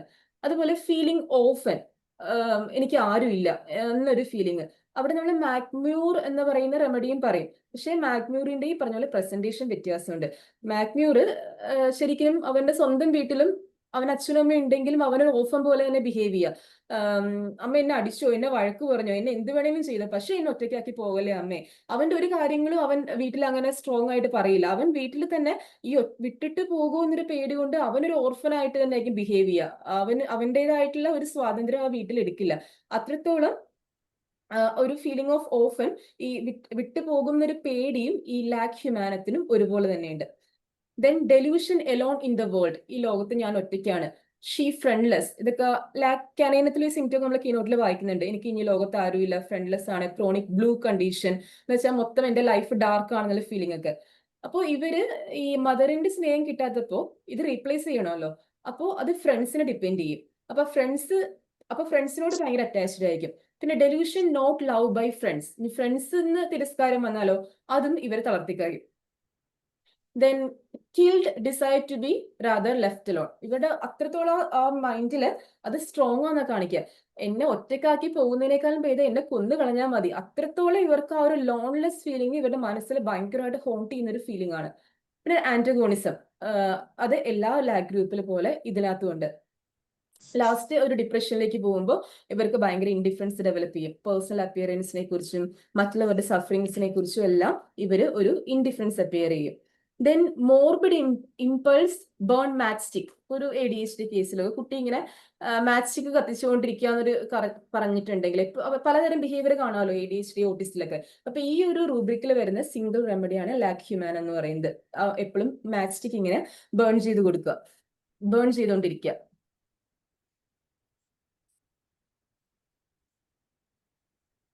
അപ്പോൾ ഇതുപോലെ തന്നെ മറ്റ് ലാക്യാനത്തെ പോലെ തന്നെ ഇവര് ലാക് ഹ്യൂമാനം നമ്മൾ കൺക്ലൂഡ് ചെയ്യാണ്. ലാക് ഹ്യൂമാനത്തിന് എന്താ, എന്റെ ഫാമിലി എന്റെ ഫാമിലി എന്റെ ഫാമിലി എന്ന് പറഞ്ഞ് കുറെ നാൾ പുറകെ നടക്കും. ഇവരുടെ ഫീലിംഗ് എന്റെ സമ്പാദ്യം, എന്റെ ജീവിതം, എന്റെ എഡ്യൂക്കേഷൻ, എന്റെ കഴിവ്, എന്റെ കരിയർ എല്ലാം ഞാൻ ഫാമിലിക്ക് വേണ്ടി കളഞ്ഞു. ഇപ്പതാ ഞാൻ നടുറോട്ടിൽ നിൽക്കുന്നു, അവർക്ക് ആർക്കും എന്നെ വിലയില്ല എന്ന് പറഞ്ഞ പോലെ തന്നെ ഒരു ഫീലിംഗ് ആണ് ഈ ലാക് ഹ്യൂമാനത്തിനും. ഇതൊക്കെ ഈ ഒരു റെമഡിയുടെ പലതരത്തിലുള്ള പ്രസന്റേഷൻ ആണ്. അപ്പൊ ഈ ഒരു പ്രസന്റേഷനും ലാക് ഹ്യൂമാനം വരാം. അപ്പൊ ലാസ്റ്റത്തെ 2 കേസും ക്ലിയർ ആയെന്ന് വിചാരിക്കുന്നു. ആ ഒരു ബോയിന്റെ കേസിൽ അവന് ബ്രസ്റ്റ് മിൽക്ക് കിട്ടിയിട്ടില്ല എന്ന് പറഞ്ഞപ്പോഴത്തേക്കും എനിക്ക് ആ റെമഡി, ഞാൻ ആദ്യം അത് എന്തെങ്കിലും മെമ്മറി ബൂസ്റ്ററോ എന്തെങ്കിലും കൊടുക്കാന്ന് വിചാരിച്ചിരുന്നപ്പോഴത്തേക്കാണ് ഇങ്ങനെ ഒരു സിംറ്റം പെട്ടെന്ന് അവന്റെ വായിൽ നിന്ന് കിട്ടിയത്. അപ്പൊ ആ ഒരു ഏജിൽ ആ ഒരു സിംറ്റം കണ്ടപ്പോൾ എന്തായാലും ഞാൻ ആ മെഡിസിൻ ട്രൈ ചെയ്യാന്ന് വിചാരിച്ചു. പക്ഷേ ഭയങ്കരമായിട്ട് കേസ് ഇംപ്രൂവ് ചെയ്തു. പിന്നെ മോളുടെ കേസ് ഇതുപോലെ ലാക് ഹ്യൂമാനം കൊടുത്തു കഴിഞ്ഞിട്ട് ഒരാഴ്ച കൊണ്ടിട്ടാണ് അവർക്കൊരു 7-8 മാസത്തോളം ഭയങ്കര ബുദ്ധിമുട്ടിച്ചുകൊണ്ടിരുന്ന ഒരു ഇറപ്ഷൻ ആയിരുന്നു. ഈ ലാക് ഹ്യൂമാനം കൊടുത്തിട്ട് തുടച്ചു മാറ്റിയ പോലെയാണ് ഒരാഴ്ച കൊണ്ടിട്ട് ആ ഒരു സിംറ്റംസ് മാറിയത്. അപ്പൊ ഈ ഒരു കൺഫ്ലിക്റ്റ് നമുക്ക് നാട്രോമോളജി ചിന്തിക്കുമ്പോഴത്തേക്കും അവിടെ നമുക്ക് വ്യത്യാസം വരുന്ന ഈ ഒരു ഫെസ്റ്റീഡിയസ്നെസ് പേഷ്യന്റ് കാണിക്കുന്നുണ്ടോ, ഈ ഒരു അഗ്ലിനെസ് ഫീലിംഗ് കാണിക്കുന്നുണ്ടോ, ആ അത്രത്തോളം അങ്ങനത്തെ കുറച്ച് സിംറ്റംസും കൂടി ഉണ്ടെങ്കിൽ, ഒരു ലോ സെൽഫ് എസ്റ്റീം അതുപോലത്തെ സിംറ്റംസ് കൂടി ലാക് ഗ്രൂപ്പ് നമുക്ക് എപ്പോഴും ചിന്തിക്കാവുന്ന ഒരു സെറ്റ് ഓഫ് റെമഡീസ് ആണ്. Then next medicine lac equinum. ഈ ലാക് ഗ്രൂപ്പിൽ ഞാൻ സത്യം പറഞ്ഞാൽ ലാക് ഹ്യൂമാനം ലാക് അനീനം മാത്രമേ ഉപയോഗിച്ചിട്ടുള്ളൂ. ഈ ലാക് ഇക്വിനം ഞാൻ ഈ ഒരു പ്രസന്റേഷന് വേണ്ടി പഠിച്ചതാണ്. പക്ഷെ എനിക്ക് ഒരുപാട് സന്തോഷം കിട്ടിയ കാര്യം എന്താണെന്ന് വെച്ചാൽ, എനിക്ക് കുറച്ച് നാളായിട്ട് ഒരു അൺറിസോൾവ്ഡ് ആയിട്ടൊരു കേസ് കിടക്കുന്നുണ്ടായിരുന്നു. ഈ ഒരു സ്റ്റഡി ചെയ്തപ്പോഴത്തേക്ക് എനിക്ക് ആ കേസിന് ഒരു ഉത്തരം കിട്ടി. ആ പേഷ്യന്റ് ലാക് ഹ്യൂമാനം ആണെന്ന് തിരിച്ചറിയാനായിട്ട് സഹായിച്ചു. അപ്പൊ ഞാൻ ആ ഒരു കേസ് പറഞ്ഞിട്ട് ഈ ഒരു റെമഡിയെ കുറിച്ച് ഡിസ്കസ് ചെയ്യാം. ഒരു 32 ഇയർ ഉള്ള ഒരു ഫീമെയിൽ ആണ്. അവർക്ക് റൈറ്റ് സൈഡിൽ ഒരു ഷോൾഡർ പെയിൻ ആയിട്ടാണ് വന്നത്. പെയിൻ എന്ന് വെച്ചാൽ സഹിക്കാൻ പറ്റാതെ കുത്തിപ്പറിക്കുന്ന രീതിയിലുള്ള വേദന. ഈ പെയിനിന്റെ ഇന്റൻസിറ്റി കൊണ്ടിട്ട് ഇവര് ഒരു 3-4 മാസം അലോപ്പതി കഴിച്ചു, ഒരു സ്റ്റീറോയിഡ് വരെ എടുത്തു. പിന്നെ ആയുർവേദയിൽ കുറെ ഉഴിച്ചിലും പിഴിച്ചിലും ഒക്കെ നടത്തിയിട്ടാണ് ഒരു 3-4 മാസം കഴിഞ്ഞിട്ടാണ് എൻ്റെ അടുത്ത് വരുന്നത്. അപ്പൊ ഇവരുടെ മോന് ഒരു ADHD ഒക്കെ ഉണ്ടായിട്ട് കുറച്ച് വ്യത്യാസം വന്ന കാരണം ഇവർക്ക് ഹോമിയോയിൽ അത്യാവശ്യം വിശ്വാസമുണ്ട്. എന്നാലും എൻ്റെ അടുത്ത് വന്നിട്ട് ഇപ്പൊ വേദന സഹിക്കാൻ പറ്റുന്നില്ല എന്ന് പറഞ്ഞപ്പോൾ ഞാൻ കേസ് ഒന്നും കൂടുതലെടുക്കാൻ ഉള്ള ധൈര്യം അന്നേരം ഉണ്ടായില്ല. സ്പെസിഫിക് തന്നെ സ്റ്റാർട്ട് ചെയ്തു. ഫെർമെറ്റ് കൊടുത്തു, സാങ്ക്വിനറി കൊടുത്തു, റൂട്ട് കൊടുത്തു, ഗുൽത്തേറിയ ടീഞ്ചർ വരെ കൊടുത്തു. പക്ഷേ ഒരു 2-3 ആഴ്ച കൊടുത്തിട്ടും യാതൊരു റിസൾട്ടും കിട്ടിയില്ല എന്ന് പറഞ്ഞാൽ ആകെ അതിശയപ്പെടുത്തി പോയി. ഇത്രത്തോളം സ്പെസിഫിക് കൊടുത്തിട്ട് ആ പേഷ്യന്റിന് യാതൊരു റെസ്പോണ്ടും കിട്ടുന്നില്ല. അപ്പൊ അങ്ങനെ ഞാൻ എന്തായാലും ഇവരെ പറഞ്ഞ് മനസ്സിലായിരുന്നു. ഹോമിയോപ്പതിയുടെ കാര്യങ്ങളൊക്കെ ഇവർക്ക് അറിയാം, എങ്ങനെയാണ് എന്റെ കേസ് ടേക്കിങ്ങും അതിന്റെ കൺസെപ്റ്റ് കുറച്ച് അറിയാവുന്ന കൊണ്ടിട്ട് ഞാൻ എന്തായാലും കേസ് എടുത്തു. പറഞ്ഞു എന്തായാലും എനിക്ക് ഒരു കാരണം ഉണ്ടാവും ഇത് സ്റ്റാർട്ട് ചെയ്യാനായിട്ട്. ആ കാരണം എന്താണെന്ന് നമുക്ക് സോൾവ് ചെയ്യുകയാണെങ്കിൽ നമുക്ക് മെഡിസിനിൽ കുറച്ചും കൂടി എത്താൻ പറ്റും എന്ന് ഞാൻ ഉറപ്പിച്ച് പറഞ്ഞപ്പോൾ ഇവർ ആലോചിച്ചു, അപ്പൊ ശരിയാണ് ഡോക്ടറെ, ഒരു കാരണമുണ്ട്. അപ്പൊ ഇവര് ഒരു കമ്പനിയുടെ എക്സിക്യൂട്ടീവ് പോസ്റ്റിലിരിക്കുന്ന ഒരാളാണ്. ഭയങ്കര ഹാർഡ് വർക്കിംഗ് ആണ്, കമ്പനിക്ക് വേണ്ടി വല്ലാണ്ട് വർക്ക് ചെയ്യുന്ന, കമ്പനീനെ ഒരു പൊസിഷൻ വരെ എത്തിക്കാനായിട്ട് ഇവരെ ഹെൽപ്പ് ചെയ്തിട്ടുണ്ട്. അപ്പൊ ഇവിടെ ഒരു ബോസുമായിട്ടുണ്ടായ ഒരു ചെറിയ ഇഷ്യൂവിന്റെ പേരിൽ ഇവരുടെ പോസ്റ്റിലേക്ക് വേറൊരു ആളെ പ്രൊമോട്ട് ചെയ്തു. അപ്പോൾ ആ ഒരു ഇൻസിഡന്റ് ഇവരെ വല്ലാണ്ട് ഹേർട്ട് ചെയ്തിട്ടുണ്ട്. അപ്പോൾ ഞാൻ ചോദിച്ചു, നിങ്ങൾക്ക് എന്താ ഫീൽ ചെയ്ത്? ഡോക്ടർ, ഞാൻ അങ്ങോട്ട് ഇല്ലാണ്ടായിപ്പോയി, എനിക്ക് ഭയങ്കരമായിട്ട് ഞാൻ ഭയങ്കര ഇൻസൾട്ട് ആയിട്ട് ഫീൽ ചെയ്തു. അപ്പൊ ആ കേസിൽ ഞാൻ റൂബ്രിക് എടുത്തപ്പോൾ എയിൽമെന്റ്സ് ഫ്രം ഇൻസൾട്ടഡും പിന്നെ അപ്രിസിയേഷൻ, ഇവർക്ക് എപ്പോഴും അപ്രിസിയേഷൻ ഡിസയർ ആണ്, ഫ്ലാറ്ററിങ് ഡിസയർ ആണ്, ആ 2 റൂബ്രിക്കില് പലേഡിയം കിടക്കുന്നുണ്ടായിരുന്നു. അപ്പൊ ഇവരൊരു മെറ്റൽ ഗ്രൂപ്പാന്ന് എനിക്ക് തോന്നിയിട്ടുണ്ട്. കാര്യം ഇവര് വളരെ ലോ സോഷ്യോ എക്കണോമിക് സ്റ്റാറ്റസിൽ ഒരു +2 വിദ്യാഭ്യാസം മാത്രം ഉണ്ടായിരുന്നവര് ഒരു 5 കൊല്ലം കൊണ്ട് മാരേജ് കഴിഞ്ഞു, അത് ഡിവോഴ്സ് ആയതിന് കുറെ ട്രാജഡിക്ക് ശേഷം MBA വരെ ക്ലിയർ ചെയ്ത് ഇപ്പൊ ഒരു കമ്പനിയുടെ എക്സിക്യൂട്ടീവ് പോസ്റ്റിലിരിക്കുന്ന ആളാണ്. അപ്പൊ അങ്ങനെ ഒരാൾക്ക് അടിച്ചു കയറി ഇവിടെ എത്തണമെങ്കിൽ അയാളുടെ മെറ്റൽ ഗ്രൂപ്പ് ആയിരിക്കണം. അപ്പൊ പലേഡിയം കണ്ടപ്പോൾ ഞാൻ എന്തായാലും പലേഡിയം കൊടുത്തു. പലേഡിയം കൊടുത്തു കഴിഞ്ഞിട്ട് പിന്നെ ഇവരെ കണ്ടിട്ടില്ല. പിന്നെ ഇവര് 3-4 മാസം കഴിഞ്ഞ് വന്ന് പറഞ്ഞു, ഡോക്ടർ, ഞാൻ ഈ മെഡിസിൻ കഴിച്ച് വീട്ടിൽ ചെന്നപ്പോൾ തന്നെ എനിക്ക് എന്തൊക്കെയോ വ്യത്യാസം തോന്നി. പക്ഷെ അന്ന് രാത്രി ഇങ്ങനൊരു വേദന ഉണ്ടെന്നേ എനിക്ക് അറിയണ്ടായില്ല. അതുപോലെ ആ വേദന അന്ന് രാത്രി കൊണ്ട് മാറി. സത്യമായിട്ട് അത്രത്തൊരു ആക്ഷൻ അത് എനിക്കും പേഷ്യന്റിനും ഒരുപോലെ തന്നെ അതിശയമായിപ്പോയി. അപ്പൊ അങ്ങനെ ആ കേസിൽ പലേഡിയം കഴിഞ്ഞിട്ട് പിന്നെ ഇവര് ഒരു കൊല്ലം കഴിഞ്ഞപ്പോഴത്തേക്കും ഇവർക്കൊരു ഹാഷി മോട്ടോ തൈറോയിഡൈറ്റിസിന്റെ ത്രോട്ട് പെയിനും സംസാരിക്കുമ്പോൾ തൊണ്ടവേദന അങ്ങനെ കുറെ സിംറ്റംസ് ആയിട്ട് വന്നു. അപ്പോൾ ഞാൻ ഇങ്ങനെ കേസ് എടുത്ത് ചോദിച്ചപ്പോൾ ഇവർക്ക് അപ്പൊ ഇതിന്റെ ഇടയ്ക്ക് ഇവർ 3-4 കമ്പനി ഇങ്ങനെ ചേഞ്ച് ചെയ്തിട്ടുണ്ട്. ആ ജോബ് സ്ഥലത്ത് കുറെ പ്രശ്നങ്ങളായിട്ട് കമ്പനി ഒരു 3 കൊല്ലത്തിൽ ഒരു 4 കമ്പനികളും ചേഞ്ച് ചെയ്തിട്ടുണ്ട്. അപ്പൊ അപ്പോഴും കേസ് എടുത്തിട്ട് എന്തായാലും മെറ്റൽ ഗ്രൂപ്പ് ആണല്ലോ. അപ്പൊ ഞാൻ ആ സ്പെസിഫിക് ഒക്കെ വെച്ചിട്ട് അർജന്റൻ മെറ്റാലിക്കും ആയിരുന്നു കൊടുത്ത്. ഒരു വാട്ടർ ഡോസിൽ കുറച്ച് നാൾ റിപ്പീറ്റ് ചെയ്തു, എന്നാലും ആ സിംറ്റംസ് കുറഞ്ഞു കിട്ടി. അത് മാറി പിന്നെ ഒരു 2 കൊല്ലം ആയിട്ടില്ല, പിന്നെ ഒരു 1 കൊല്ലം കഴിഞ്ഞപ്പോഴത്തേക്കും ഇവർക്ക് ലെഫ്റ്റ് സൈഡ് ടോൺസിലില് വലിയൊരു എൻലാർജ്മെന്റ്. അപ്പൊ ഇവരിത് കണ്ടിട്ട് ഇവർ എൻഡോസ്കോപ്പിയും അവിടുന്ന് ബയോപ്സിയും ഒക്കെ ചെയ്ത് കഴിഞ്ഞിട്ടാണ് വന്നപ്പോൾ കുഴപ്പമില്ല, എന്തായാലും ഇമീഡിയറ്റ് സർജറി ചെയ്യണമെന്ന് ടെസ്റ്റ് ചെയ്യാന്ന് പറഞ്ഞിട്ട് വന്നു. അപ്പൊ നോക്കിയപ്പോഴത്തേക്കും എന്തായാലും മെറ്റൽ ഗ്രൂപ്പ് തന്നെ, എന്നാൽ പിന്നെ ആ സൈഡ് അഫിനിറ്റി എല്ലാം വെച്ചിട്ട് മെർക്കൈറയുടെ റൂബ്ര കൊടുത്തത്.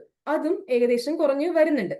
പക്ഷെ അതിന്റെ ഇടയ്ക്ക് ഇവരെന്നെ പിന്നെയും ഫോൺ ചെയ്തു, ഡോക്ടറെ എനിക്ക് ഭയങ്കരമായിട്ട് ഉറങ്ങാൻ പറ്റുന്നില്ല, ഭയങ്കര ഡിപ്രഷൻ, എനിക്ക് ആരോട് സംസാരിക്കാൻ പറ്റുന്നില്ല, ഭയങ്കരമായിട്ടുള്ള കുറെ മെന്റൽ സിംറ്റംസ്. അപ്പൊ എന്താ കാര്യം എന്ന് ചോദിച്ചപ്പോഴത്തേക്കും ഇപ്പൊ ഇവര് പ്രസന്റ് വർക്കിംഗ് ചെയ്യുന്ന കമ്പനിയിൽ ഇവരാണ് ഓൾമോസ്റ്റ് ഹയർ ഓഫീസർ. അപ്പോൾ ഇവർക്ക് എബ്രോഡിലേക്ക് ആൾക്കാരെ ഹയർ ചെയ്യുന്ന അങ്ങോട്ടൊക്കെ ടൂർ പാക്കേജ് ഒക്കെ ചെയ്യുന്ന ഒരു കമ്പനിയിലാണ്. അപ്പൊ ഇവരുടെ ഭാഗത്തുനിന്ന് ഒരു എറർ കൊണ്ടിട്ട് ഈ ക്ലയന്റ് ഒപ്റ്റ് ചെയ്ത പാക്കേജും ഇവര് സാങ്ഷൻ ചെയ്ത് വിട്ട പാക്കേജും തമ്മിൽ ഒരു മിസ്മാച്ച് വന്നു. അപ്പൊ അത് കമ്പനി ഇവർക്ക് വല്ലാണ്ട് ഹേർട്ട് ചെയ്തു. അപ്പൊ അതിന് ഇവര് കോമ്പൻസേഷന് 19,000 രൂപ കൊടുത്തു. അപ്പൊ ഈ ഇൻസിഡന്റിന് ശേഷമാണ് ഇവർക്ക് ഈ ഒരു പ്രശ്നം ഇവർക്ക് ഈ ഒരു ഭയങ്കരമായിട്ടുള്ള ഒരു മെന്റൽ സ്ട്രെസ് ഉണ്ടായിട്ടിരിക്കുന്നത്. അപ്പൊ ഞാൻ ചോദിച്ചു, നിങ്ങൾക്ക് എന്താണ് പൈസ കൊടുത്താണോ പ്രശ്നം? ആ ഡോക്ടർ, ഇപ്പൊ പൈസയൊന്നും എനിക്ക് പ്രശ്നമില്ല, പിന്നെ എന്താ നിങ്ങളെ വേറെ ആരെങ്കിലും കമ്പനിയുടെ ബോസ് വഴക്ക് പറഞ്ഞോ? ഇല്ല ഡോക്ടറെ, ഞാൻ ഇപ്പൊ അവിടുത്തെ ഞാൻ തന്നെ അവിടുത്തെ ഹൈ ഓഫീസർ, എനിക്ക് അങ്ങനെ എന്നെ വഴക്ക് പറയാൻ അവിടെ ആരുമില്ല.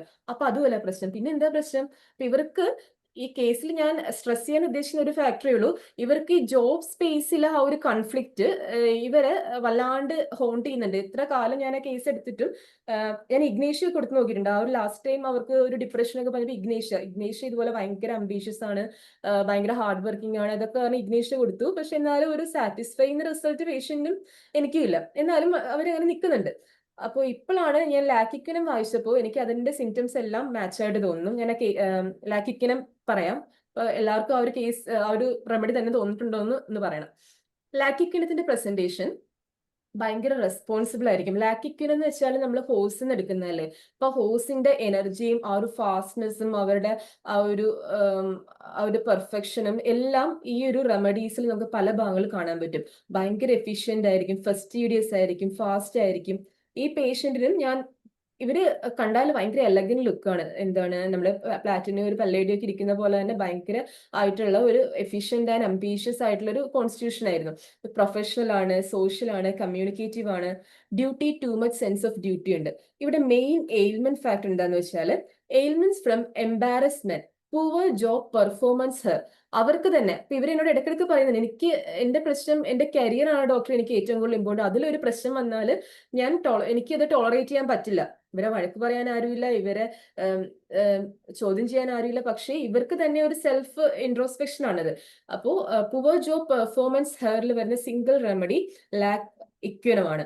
ദെൻ ഫിയർ ഓഫ് ഫെയിലിയർ, ഞാൻ ആ ഒരു ഇതിൽ ഫെയിൽ ആകുമോ എന്നൊരു പേടി.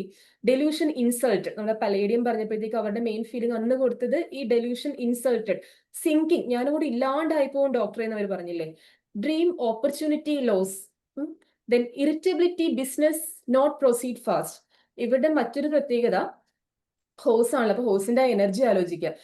അപ്പോ ഇവരാണെങ്കിൽ ഒരു ഓഫീസിലാണെങ്കിൽ ഇവരവിടുത്തെ ഹെഡ് ആയിരിക്കും, അവിടുത്തെ പക്ഷെ ഒരു ടഫ് മാസ്റ്റർ ആയിരിക്കും ഇവര്. ഒരു ടീമിലാണെങ്കിലും ഏത് ടീമിലാണെങ്കിലും ഇവര് ഭയങ്കരമായിട്ടുള്ള ഇവര് ചെയ്യുന്ന അതേ സ്പീഡിൽ മറ്റുള്ളവരും ചെയ്യണം എന്ന് വാശി പിടിക്കുന്ന ഒരു ടഫ് ആയിട്ടുള്ള മാസ്റ്റർ ആയിരിക്കും. ഇവിടെ ജോലികളിൽ ഇവരൊരു സൂപ്പർ ഹ്യൂമൻ എഫേർട്ട് വരെ ഇടും, അത്രത്തോളം ജോലിക്ക് വേണ്ടിയിട്ട് കരിയറിന് വേണ്ടിയിട്ട് ആ ഒരു എഫേർട്ട് ഇടും. പക്ഷേ ആ ഒരു എഫേർട്ടിൽ എന്തെങ്കിലുമൊക്കെ പ്രശ്നം ഉണ്ടായി ഇവരെ ഭയങ്കരമായിട്ടും ഇത് എഫക്ട് ചെയ്യും. പിന്നെ മറ്റൊരു ഇമ്പോർട്ടന്റ് കാര്യം, ഇവർക്ക് ഇത് സ്പോർട്സിനെ കുറിച്ചൊക്കെ ഭയങ്കര ഡ്രീംസ് ആയിരിക്കും. ഭയങ്കര ജിം ആക്ടിവിറ്റീസ് കൂടുതലാണല്ലോ. അപ്പൊ അങ്ങനത്തെ ഡ്രീംസും ഇതിലൊരു സ്പെസിഫിക് ആയിട്ടുള്ള ഫീച്ചറാണ്. പിന്നെ മറ്റൊന്ന് വേറെ രസകരമായിട്ടുള്ള ഒരു കേസ് ഞാനൊരു സെമിനാറിൽ കേട്ടതാണ്. ഒരു ഹൗസ് വൈഫ് ഇതുപോലെ എന്തോ കംപ്ലൈന്റ് ആയിട്ട് വന്നപ്പോഴത്തേക്കും ഒരു വീട്ടമ്മ, അവർക്ക് എന്താണ് ഈ കംപ്ലൈന്റ് എയിൽമെന്റ്, ശങ്കരൻ സാറിന്റെ ക്ലാസ് എന്തോ തോന്നുന്നു, ആ എയിൽമെന്റ് നോക്കിയപ്പോഴത്തേക്കും ഇവരുടെ വീട്ടിൽ പുതിയതായിട്ടൊരു സെർവന്റ് വന്നിട്ടുണ്ട്. ആ സെർവന്റ് ആണെങ്കിൽ വളരെ പതുക്കെ കാര്യങ്ങളെ ചെയ്യുള്ളൂ, ഇതെടുത്ത് ഒരു 10 മിനിറ്റിൽ ചെയ്യേണ്ട ജോലി അവർ 1 മണിക്കൂറാക്കി ചെയ്യുള്ളൂ. ഇത് കണ്ടിട്ട് ഇവർക്ക് അങ്ങോട്ട് ഇമ്പൾസ് സഹിക്കാൻ പറ്റുന്നില്ല. Irritability, business not proceed fast. അപ്പൊ അത് നല്ലൊരു കേസായിരുന്നു. ഈ ഒരു റൂബ്രിക് പഠിക്കാൻ ഒരു നല്ലൊരു കേസാണ്. Then anchor, trafficking. ഈ അവരുടെ ആ എനർജീന്റെ ആ ഒരു ഇത് ലെവലാണ് ഈ റൂബ്രിക്കിലൊക്കെ കാണിക്കുക. എന്താ വെച്ചാൽ നമ്മളിപ്പോ പുറത്ത് എബ്രോഡ് നിന്നുള്ളവരൊക്കെ ഇപ്പൊ നാട്ടിൽ വന്ന് ട്രാഫിക്കിൽ കൂടി പോകുമ്പോഴത്തേക്ക് അവർക്ക് എന്താ അവിടെ എല്ലാം സ്ട്രിക്ട് റൂൾസ് എല്ലാം ഉണ്ടല്ലോ. ഇങ്ങോട്ട് വന്നിട്ട് ഡ്രൈവ് ചെയ്യുമ്പോഴത്തേക്കും വണ്ടി നേരെ പോകുന്നില്ല, ബ്ലോക്ക്. അത് ഇത് ഇവർക്ക് ഭയങ്കരമായിട്ട് ട്രാഫിക്കിൽ ഓടിക്കുന്ന സമയത്ത് ഭയങ്കരമായിട്ടുള്ള ആങ്കർ, സിംഗിൾ റെമഡി ലാക്ക് ഇക്വിനോ ആണ്. Then dreams of sports. ഒരു കുട്ടിയുടെ ADHD കേസ് ഇതുപോലെ ഒരു ക്ലാസ്സിൽ കേട്ടത്. അവന് അവന്റെ ഡ്രീം അവനൊരു ക്രിക്കറ്റ് ടീമിന്റെ ക്യാപ്റ്റൻ ആവുന്നായിരുന്നു അവന്റെ ഏറ്റവും കൊണ്ടിരുന്ന ഡ്രീം. ഡ്രീംസ് ഓഫ് സ്പോർട്സ് അതൊക്കെ ഡോക്ടറിനുമായിട്ട് നമുക്ക് റിലേറ്റ് ചെയ്യാൻ പറ്റും. Then abuse life full of struggle. ഇവരിങ്ങനെ കുറെ എല്ലാ ലാക്ക് റെമഡീസും പോലെ തന്നെ ലൈഫ് കംപ്ലീറ്റ് സ്ട്രഗിൾ ആണ്. ഞാൻ കുറെ കാര്യങ്ങൾ ചെയ്യുന്നു, പക്ഷേ അത് ഫുൾ ഓഫ് സ്ട്രഗിൾ ആണ് എന്നൊരു ഫീലിംഗ് ഇവർക്ക് ഉണ്ടാവും. അപ്പോ ഞാൻ ഞാൻ പറഞ്ഞ കേസ് ലാക്ക് ഇക്വിനോ എന്ന് പറയാൻ വേറൊരു കാര്യമുണ്ട്. ഞാൻ വായിച്ച് ഏതോ ഒരു ലെക്ചറിൽ എത്തിയപ്പോൾ അതിന്റെ ലാസ്റ്റ് ലൈൻ ഇതായിരുന്നു കൊടുത്തിട്ടുണ്ടായത്. It is successful personality like palladium. അപ്പൊ ആ ഒരു ലാസ്റ്റ് ലൈനും കൂടി കണ്ടപ്പോഴത്തേക്ക് എനിക്ക് ഭയങ്കര സന്തോഷമായി. ആ കേസിൽ എന്തായാലും കൊടുത്തു നോക്കാം. കൊടുത്തിട്ട് ഞാൻ ഏതെങ്കിലും ക്ലാസ്സിൽ അതിന്റെ റിസൾട്ട് എന്തായാലും പറയാം. അപ്പൊ ഭയങ്കര സെൽഫ് വർത്തും സെൽഫ് കോൺഫിഡൻസും അതേസമയം ഡിപ്രഷൻ ഫേസും അത്രത്തോളം ഇവരുടെ മൈൻഡ് സ്ട്രോങ് ആയത് കാരണം അത്രത്തോളം തന്നെ ഇവർക്ക് ഡിപ്രഷനും ഭയങ്കരമായിട്ട് എഫക്ട് ചെയ്യും. സോ അതാണ് ലാക്ക് ഇക്വിനോ എന്ന് പറയുന്ന റെമഡി. ദെൻ ലാക്ക് ഫെലിനം. ലാക്ക് ഫെലിനം ക്യാറ്റിന് എടുക്കുന്ന റെമഡിയാണ്. ലാക്ക് ഫെലിനത്തിന് നമുക്ക് ഞാനത് കൊടുത്തിട്ടില്ല. ഇപ്പൊ കുറച്ചൊക്കെ ഒന്ന് മനസ്സിലായി വരുന്നേ ഉള്ളൂ റെമഡിയെ കുറിച്ചിട്ട്. അതിന്റെ ഏറ്റവും കൂടുതൽ കൊടുക്കുന്ന മൈഗ്രെയിൻ കേസുകളിൽ കൊടുക്കുന്നതായിട്ട് കേട്ടിട്ടുണ്ട്. ആ ലെഫ്റ്റ് ഐബോളിൽ ഒരു ഷാർപ്പ് ലാൻസിനേറ്റിംഗ് കുത്തിപ്പറിക്കുന്ന പോലത്തെ വേദന, അതിന്റെ ഒപ്പം ഫോട്ടോഫോബിയയും ലാക്രിമേഷനും കൂടി ഉണ്ടെങ്കിൽ ലാക്ക് ഫെലിനം ഒരു നല്ല റെമഡിയാണ്. ഇവർക്ക് സൈലീഷ്യയും സ്പൈജീലിയൊക്കെ പോലെ ഫിയർ ഓഫ് പോയിന്റഡ് ഒബ്ജക്റ്റ് ഒരു ഇമ്പോർട്ടൻറ്റ് സിംറ്റം ആയിട്ട് പറയുന്നുണ്ട്. അതുപോലെ തന്നെ ADHD കേസിലൊക്കെ പേപ്പർ കീറുക, പേപ്പർ കഴിക്കുക കുട്ടികൾ, അതിന്റെ ഒരു സിംഗിൾ റെമഡി ലാക്ക് ഫെലിനോ ആണ്. പേപ്പർ പിച്ചി കീറുക, വെറാട്രംബിലൊക്കെ പിച്ചി കീറിയിട്ട് ഇവർ പേപ്പർ ഇങ്ങനെ കഴിക്കും. സിംഗിൾ റെമഡിയാണ് ലാക്ക് ഫെലിനം. അപ്പൊ ലാക്ക് ഫെലിനത്തിന്റെ ഒരു ഡോക്ടർ എന്താ, പൂച്ചേനെ പെറ്റായിട്ട് വളർത്തിയിട്ടുള്ള എല്ലാവർക്കും അറിയാം. ഈ പൂച്ചേന്റെ പ്രത്യേകത എന്താ, അവരങ്ങനെ നമുക്ക് ഡോഗിനെ വളർത്തുന്ന പോലെ കൂട്ടിലിട്ട് അടച്ചു പൂട്ടിയൊന്നും വളർത്താൻ പറ്റത്തില്ല. ഇവർക്ക് ഒരു ഇൻഡിപെൻഡൻസി, ഇവർക്ക് തോന്നിയപ്പോ വീട്ടിൽ വരും, തോന്നുമ്പോൾ ഒരു ഫുഡ് കഴിക്കും, തോന്നുമ്പോൾ പുറത്തു പോകും. അതല്ലാണ്ട് നമുക്ക് ഡോഗിനെ കൺട്രോൾ ചെയ്യുന്ന പോലെ ഇവരെ ഒരിക്കലും വളർത്താൻ പറ്റത്തില്ല. അപ്പൊ ആ ഒരു ഇൻഡിപെൻഡൻസി ആഗ്രഹിക്കുന്നതാണ് ലാക്ക് ഫെലിനത്തിന്റെ ഏറ്റവും വലിയ ഫീച്ചർ. അപ്പൊ ലാക്ക് കനൈനത്തുമായിട്ടുള്ള ഏറ്റവും വലിയ വ്യത്യാസം ഇത് തന്നെയാണ്. ലാക്ക് കനൈനം ഒരു റിലേഷൻഷിപ്പിൽ പ്രശ്നം ഉണ്ടായാൽ കുറെ നാൾ അതിന്റെ പുറകെ തന്നെ കടിച്ചു തൂങ്ങി നിന്ന് നോക്കും. ഇവൻ വിട്ടിട്ട് പോയി എനിക്ക് ആരെങ്കിലും കിട്ടുമോ, എനിക്ക് ഇനി ആരെ കിട്ടാനാ, ഞാൻ അത്രയ്ക്ക് ബാഡ് അല്ലേ എന്നാണ് ലാക്ക് കനൈനത്തിന്റെ ഫീലിംഗ്. ലാക്ക് ഫെലിനത്തിലേക്ക് വരുമ്പോൾ ഫീലിംഗ് നേരെ തിരിയും. ഞാൻ സെൽഫ് സഫീഷ്യന്റ് ആണ്, എന്നെ വേണ്ടെങ്കിൽ നീ പൊക്കും. അവര് ടോർച്ചർ ചെയ്താൽ ഇവരെന്തായാലും വിട്ടിട്ട് പോകും. അവിടെയാണ് ലാക്ക് ഫെലിനത്തിന്റെ വ്യത്യാസം വരിക. Always want to be independent, cannot tolerate the domination, harassment, ഇതൊന്നും ഇവര് ടോളറേറ്റ് ചെയ്ത് നിൽക്കത്തില്ല.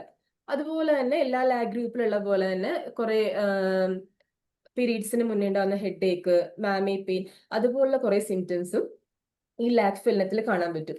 ലാക്ക് ഫെലിനം നേരത്തെ പറഞ്ഞില്ല, അവരുടെ ഒരു അപ്പിയറൻസ് തന്നെ എന്തായിരിക്കും, വെൽ ഡ്രസ്ഡ് ആയിട്ട് ബ്രൈറ്റ് കളേഴ്സ്. ഫസ്റ്റ് പൂച്ചയുടെ പടം കാണിച്ചില്ലേ, ബ്രൈറ്റ് കളേഴ്സ് ഡ്രസ് ചെയ്ത് നല്ല ഭയങ്കര ഇയറിങ്സ് ഒക്കെ ഇട്ട് ഭയങ്കര സ്റ്റൈലിഷ് ആയിട്ടുള്ള ഒരു കാറ്റ് വാക്ക്, അത് തന്നെയായിരിക്കും ഇവിടെ ഒരു പേഴ്സണാലിറ്റി എന്ന് പറയുന്നത്. അങ്ങനെ പ്രസന്റ് ചെയ്യുന്ന ഭയങ്കര ചിയർഫുൾ ആയിട്ടുള്ള, ഹാർമണി ഡിസയർ ആയിട്ടുള്ള, ക്ലെൻലെസ് മാനെ കാണിക്കുന്ന പൂച്ച പൂപ്പി ചെയ്യുന്നത് കണ്ടിട്ടില്ലേ? അത് പൂപ്പി ചെയ്താൽ കൃത്യമായിട്ട് അത് മണ്ണ് കൊണ്ട് മൂടിയിടും. അപ്പൊ ഒരു ക്ലെൻലെസ് മാനിയും ഫസ്റ്റീഡിയസ്നെസ്സും ഒരു ഓർഡർ ഡിസയർ ഫോറും ഭയങ്കര മാർക്ഡ് ആയിട്ടുള്ള ഒരു റെമഡിയാണ് ഈ ലാക്ക് ഫെലിനം എന്ന് പറയുന്നത്.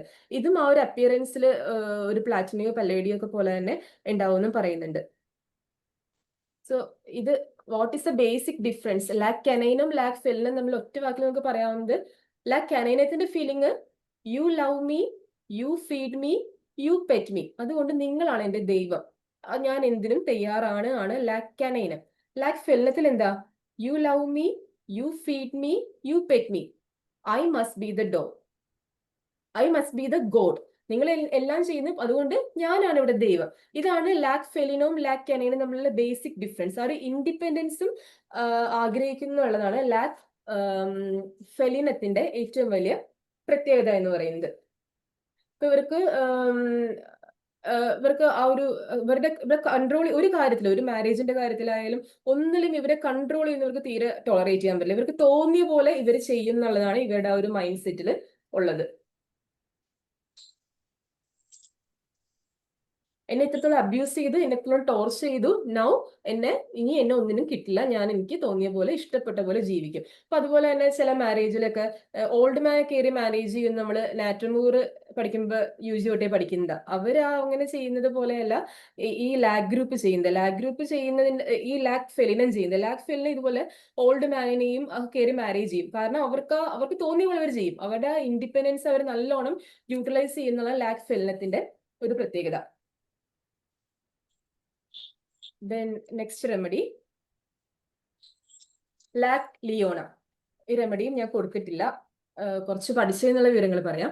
ലാക് ലിയോണം ലാക് ഗ്രൂപ്പിൽ തന്നെ 2 ടൈപ്പ് ഉണ്ട്. ഒന്ന് അറ്റാക്കിംഗ് ഗ്രൂപ്പാണ് അല്ലെ, ലിയോണം ഇതല്ലേ സിംഹത്തിന്റെ കയ്യിൽ നിന്ന് എടുക്കുന്നതല്ലേ. അപ്പൊ ഇതൊക്കെ ഭയങ്കര അറ്റാക്കിംഗ് ആയിട്ടുള്ള ഗ്രൂപ്പാണ്. ഒന്ന് ഭയങ്കര മാസ്റ്ററിനെ ഡിപ്പെൻഡ് ചെയ്യുന്ന ആ ഗ്രൂപ്പ്. അപ്പൊ ഇവിടെ തമ്മിൽ ഇവരുടെ തീംസിൽ കുറച്ച് വ്യത്യാസമുണ്ട്. ഈ ലാക് ലിയോണത്തിന് ഭയങ്കര ഈഗോ നല്ലപോലെ ഉണ്ടാവും. ഇപ്പോ ഈഗോ ഉണ്ടാവും, അതുപോലെ തന്നെ ലാക് ഗ്രൂപ്പിന്റേതായ ലവിങ് കെയറിങ് ആ ഫീച്ചേഴ്സ് ഒക്കെ ഉണ്ടാവും. അപ്പൊ ഇതെങ്ങനെ നമ്മൾ കേസിൽ കിട്ടുക വെച്ചാല് ക്ലാസ് ലീഡർ ഒക്കെ ആവുന്ന കുട്ടികൾ, അപ്പൊ അവരെന്ന് വെച്ചാല് അവരുടെ പവർ അവർ കാണിക്കുകയും ചെയ്യും, മറ്റുള്ളവരെ ഭയങ്കരമായിട്ട് ഹെൽപ്പ് ചെയ്യുകയും ചെയ്യും, എല്ലാ കാര്യത്തിനും കൂടെ നിൽക്കും, കെയർ ചെയ്യും. അങ്ങനെ ഒരു ലീഡർഷിപ്പ് ക്വാളിറ്റിയിൽ മറ്റുള്ളവരെ കൂടെ നിർത്തി. സിംഹത്തിന് നമ്മൾ എത്രത്തോളം ദേഷ്യമൊക്കെ പറയുന്നുണ്ടെങ്കിലും അതിന്റെ ഏറ്റവും വലിയ ക്വാളിറ്റി എന്നുള്ളത് എല്ലാവരെയും ചേർത്ത് നിർത്തി ആ ഒരു ജംഗിള് ഭയങ്കര ഹാർമോണിയിൽ പോവാന്നുള്ളതാണ് നമ്മൾ എപ്പോഴും കഥകളിലൊക്കെ വായിക്കുന്നതല്ലേ. അപ്പൊ അതുപോലെ തന്നെ അവരുടെ ഈഗോയും അവരുടെ പവറും അവർ മറ്റുള്ളവരെ ചേർത്ത് നിർത്താനായിട്ട് ഉപയോഗിക്കും. ബട്ട് സെയിം ടൈം ഇവർക്ക് want to be the best. ആ ഒരു ക്ലാസ് ലീഡർ ആവുന്ന കുട്ടിക്ക് എല്ലാ കാര്യങ്ങളും ചെയ്യും, പക്ഷേ അവനായിരിക്കണം ഫസ്റ്റ് എന്ന ഒരു ഫീലിംഗ് എപ്പോഴും ഉണ്ടാവും. ഇത് നമുക്ക് ഇഗ്നേഷ്യ ഇതുപോലെ തന്നെ ഭയങ്കര അംബീഷ്യസ് ആണ്. ഒരു ക്ലാസ്സിൽ 1 മാർക്ക് പോയാൽ കിടന്ന് കരയുന്ന കുട്ടിയാണ് ഇഗ്നേഷ്യ എന്ന്. കിടന്ന് കരയും, അവൻ അതിൽ നിന്ന് കംപ്ലൈന്റ് വരികയും ചെയ്യും. അത്രത്തോളം അവന് സെൻസിറ്റീവ് ആയിട്ടുള്ള അതാണ്. ഈ ക്ലാസ്സിൽ 1 മാർക്ക് പറഞ്ഞിട്ട് കംപ്ലൈന്റ് വരുന്ന കുട്ടികൾക്ക് എല്ലാം ദിലീപ് ഡോക്ടർ ഇഗ്നേഷ്യ കൊടുക്കാറുണ്ട്, നല്ലോണം വർക്ക് ചെയ്യാറുണ്ട്. അപ്പോൾ അതുപോലെ തന്നെ ഈ ലാക് ലിയോണത്തിന് ഇവൻ ബെസ്റ്റ് ആയിട്ട് നിൽക്കണം എന്നുള്ള അത്രത്തോളം ആയിട്ടുള്ള ഒരു വാശിയും, പക്ഷെ ആ ലിയോണത്തിന്റെ ഒരു ഈഗോ ഫാക്ടറും കോമ്പറ്റീറ്റീവ്നെസ്സും ഒരു ഹോട്ടിനെസ്സും അതിന്റെ ജലസിയും അവൻ സ്ട്രോങ് ആണ് എന്നൊരു ഫീലിങ്ങും ഒരു ആങ്കറും കൺട്രോൾ ചെയ്യാൻ പറ്റാത്ത രീതിയിലുള്ള ഒരു ആങ്കറും ഒക്കെ ഈ ഒരു ലാക് ലിയോണത്തിൽ പ്രസന്റ് ചെയ്യും. ഇവിടെ മോർബിഡ് കോൺഷ്യസ്നെസ് എന്നാ ഇവർക്ക് പറയാം. എന്നുവെച്ചാൽ ഇവരുടെ കാര്യങ്ങൾ ഇവർക്ക് കൺട്രോൾ ചെയ്യാൻ പറ്റില്ല.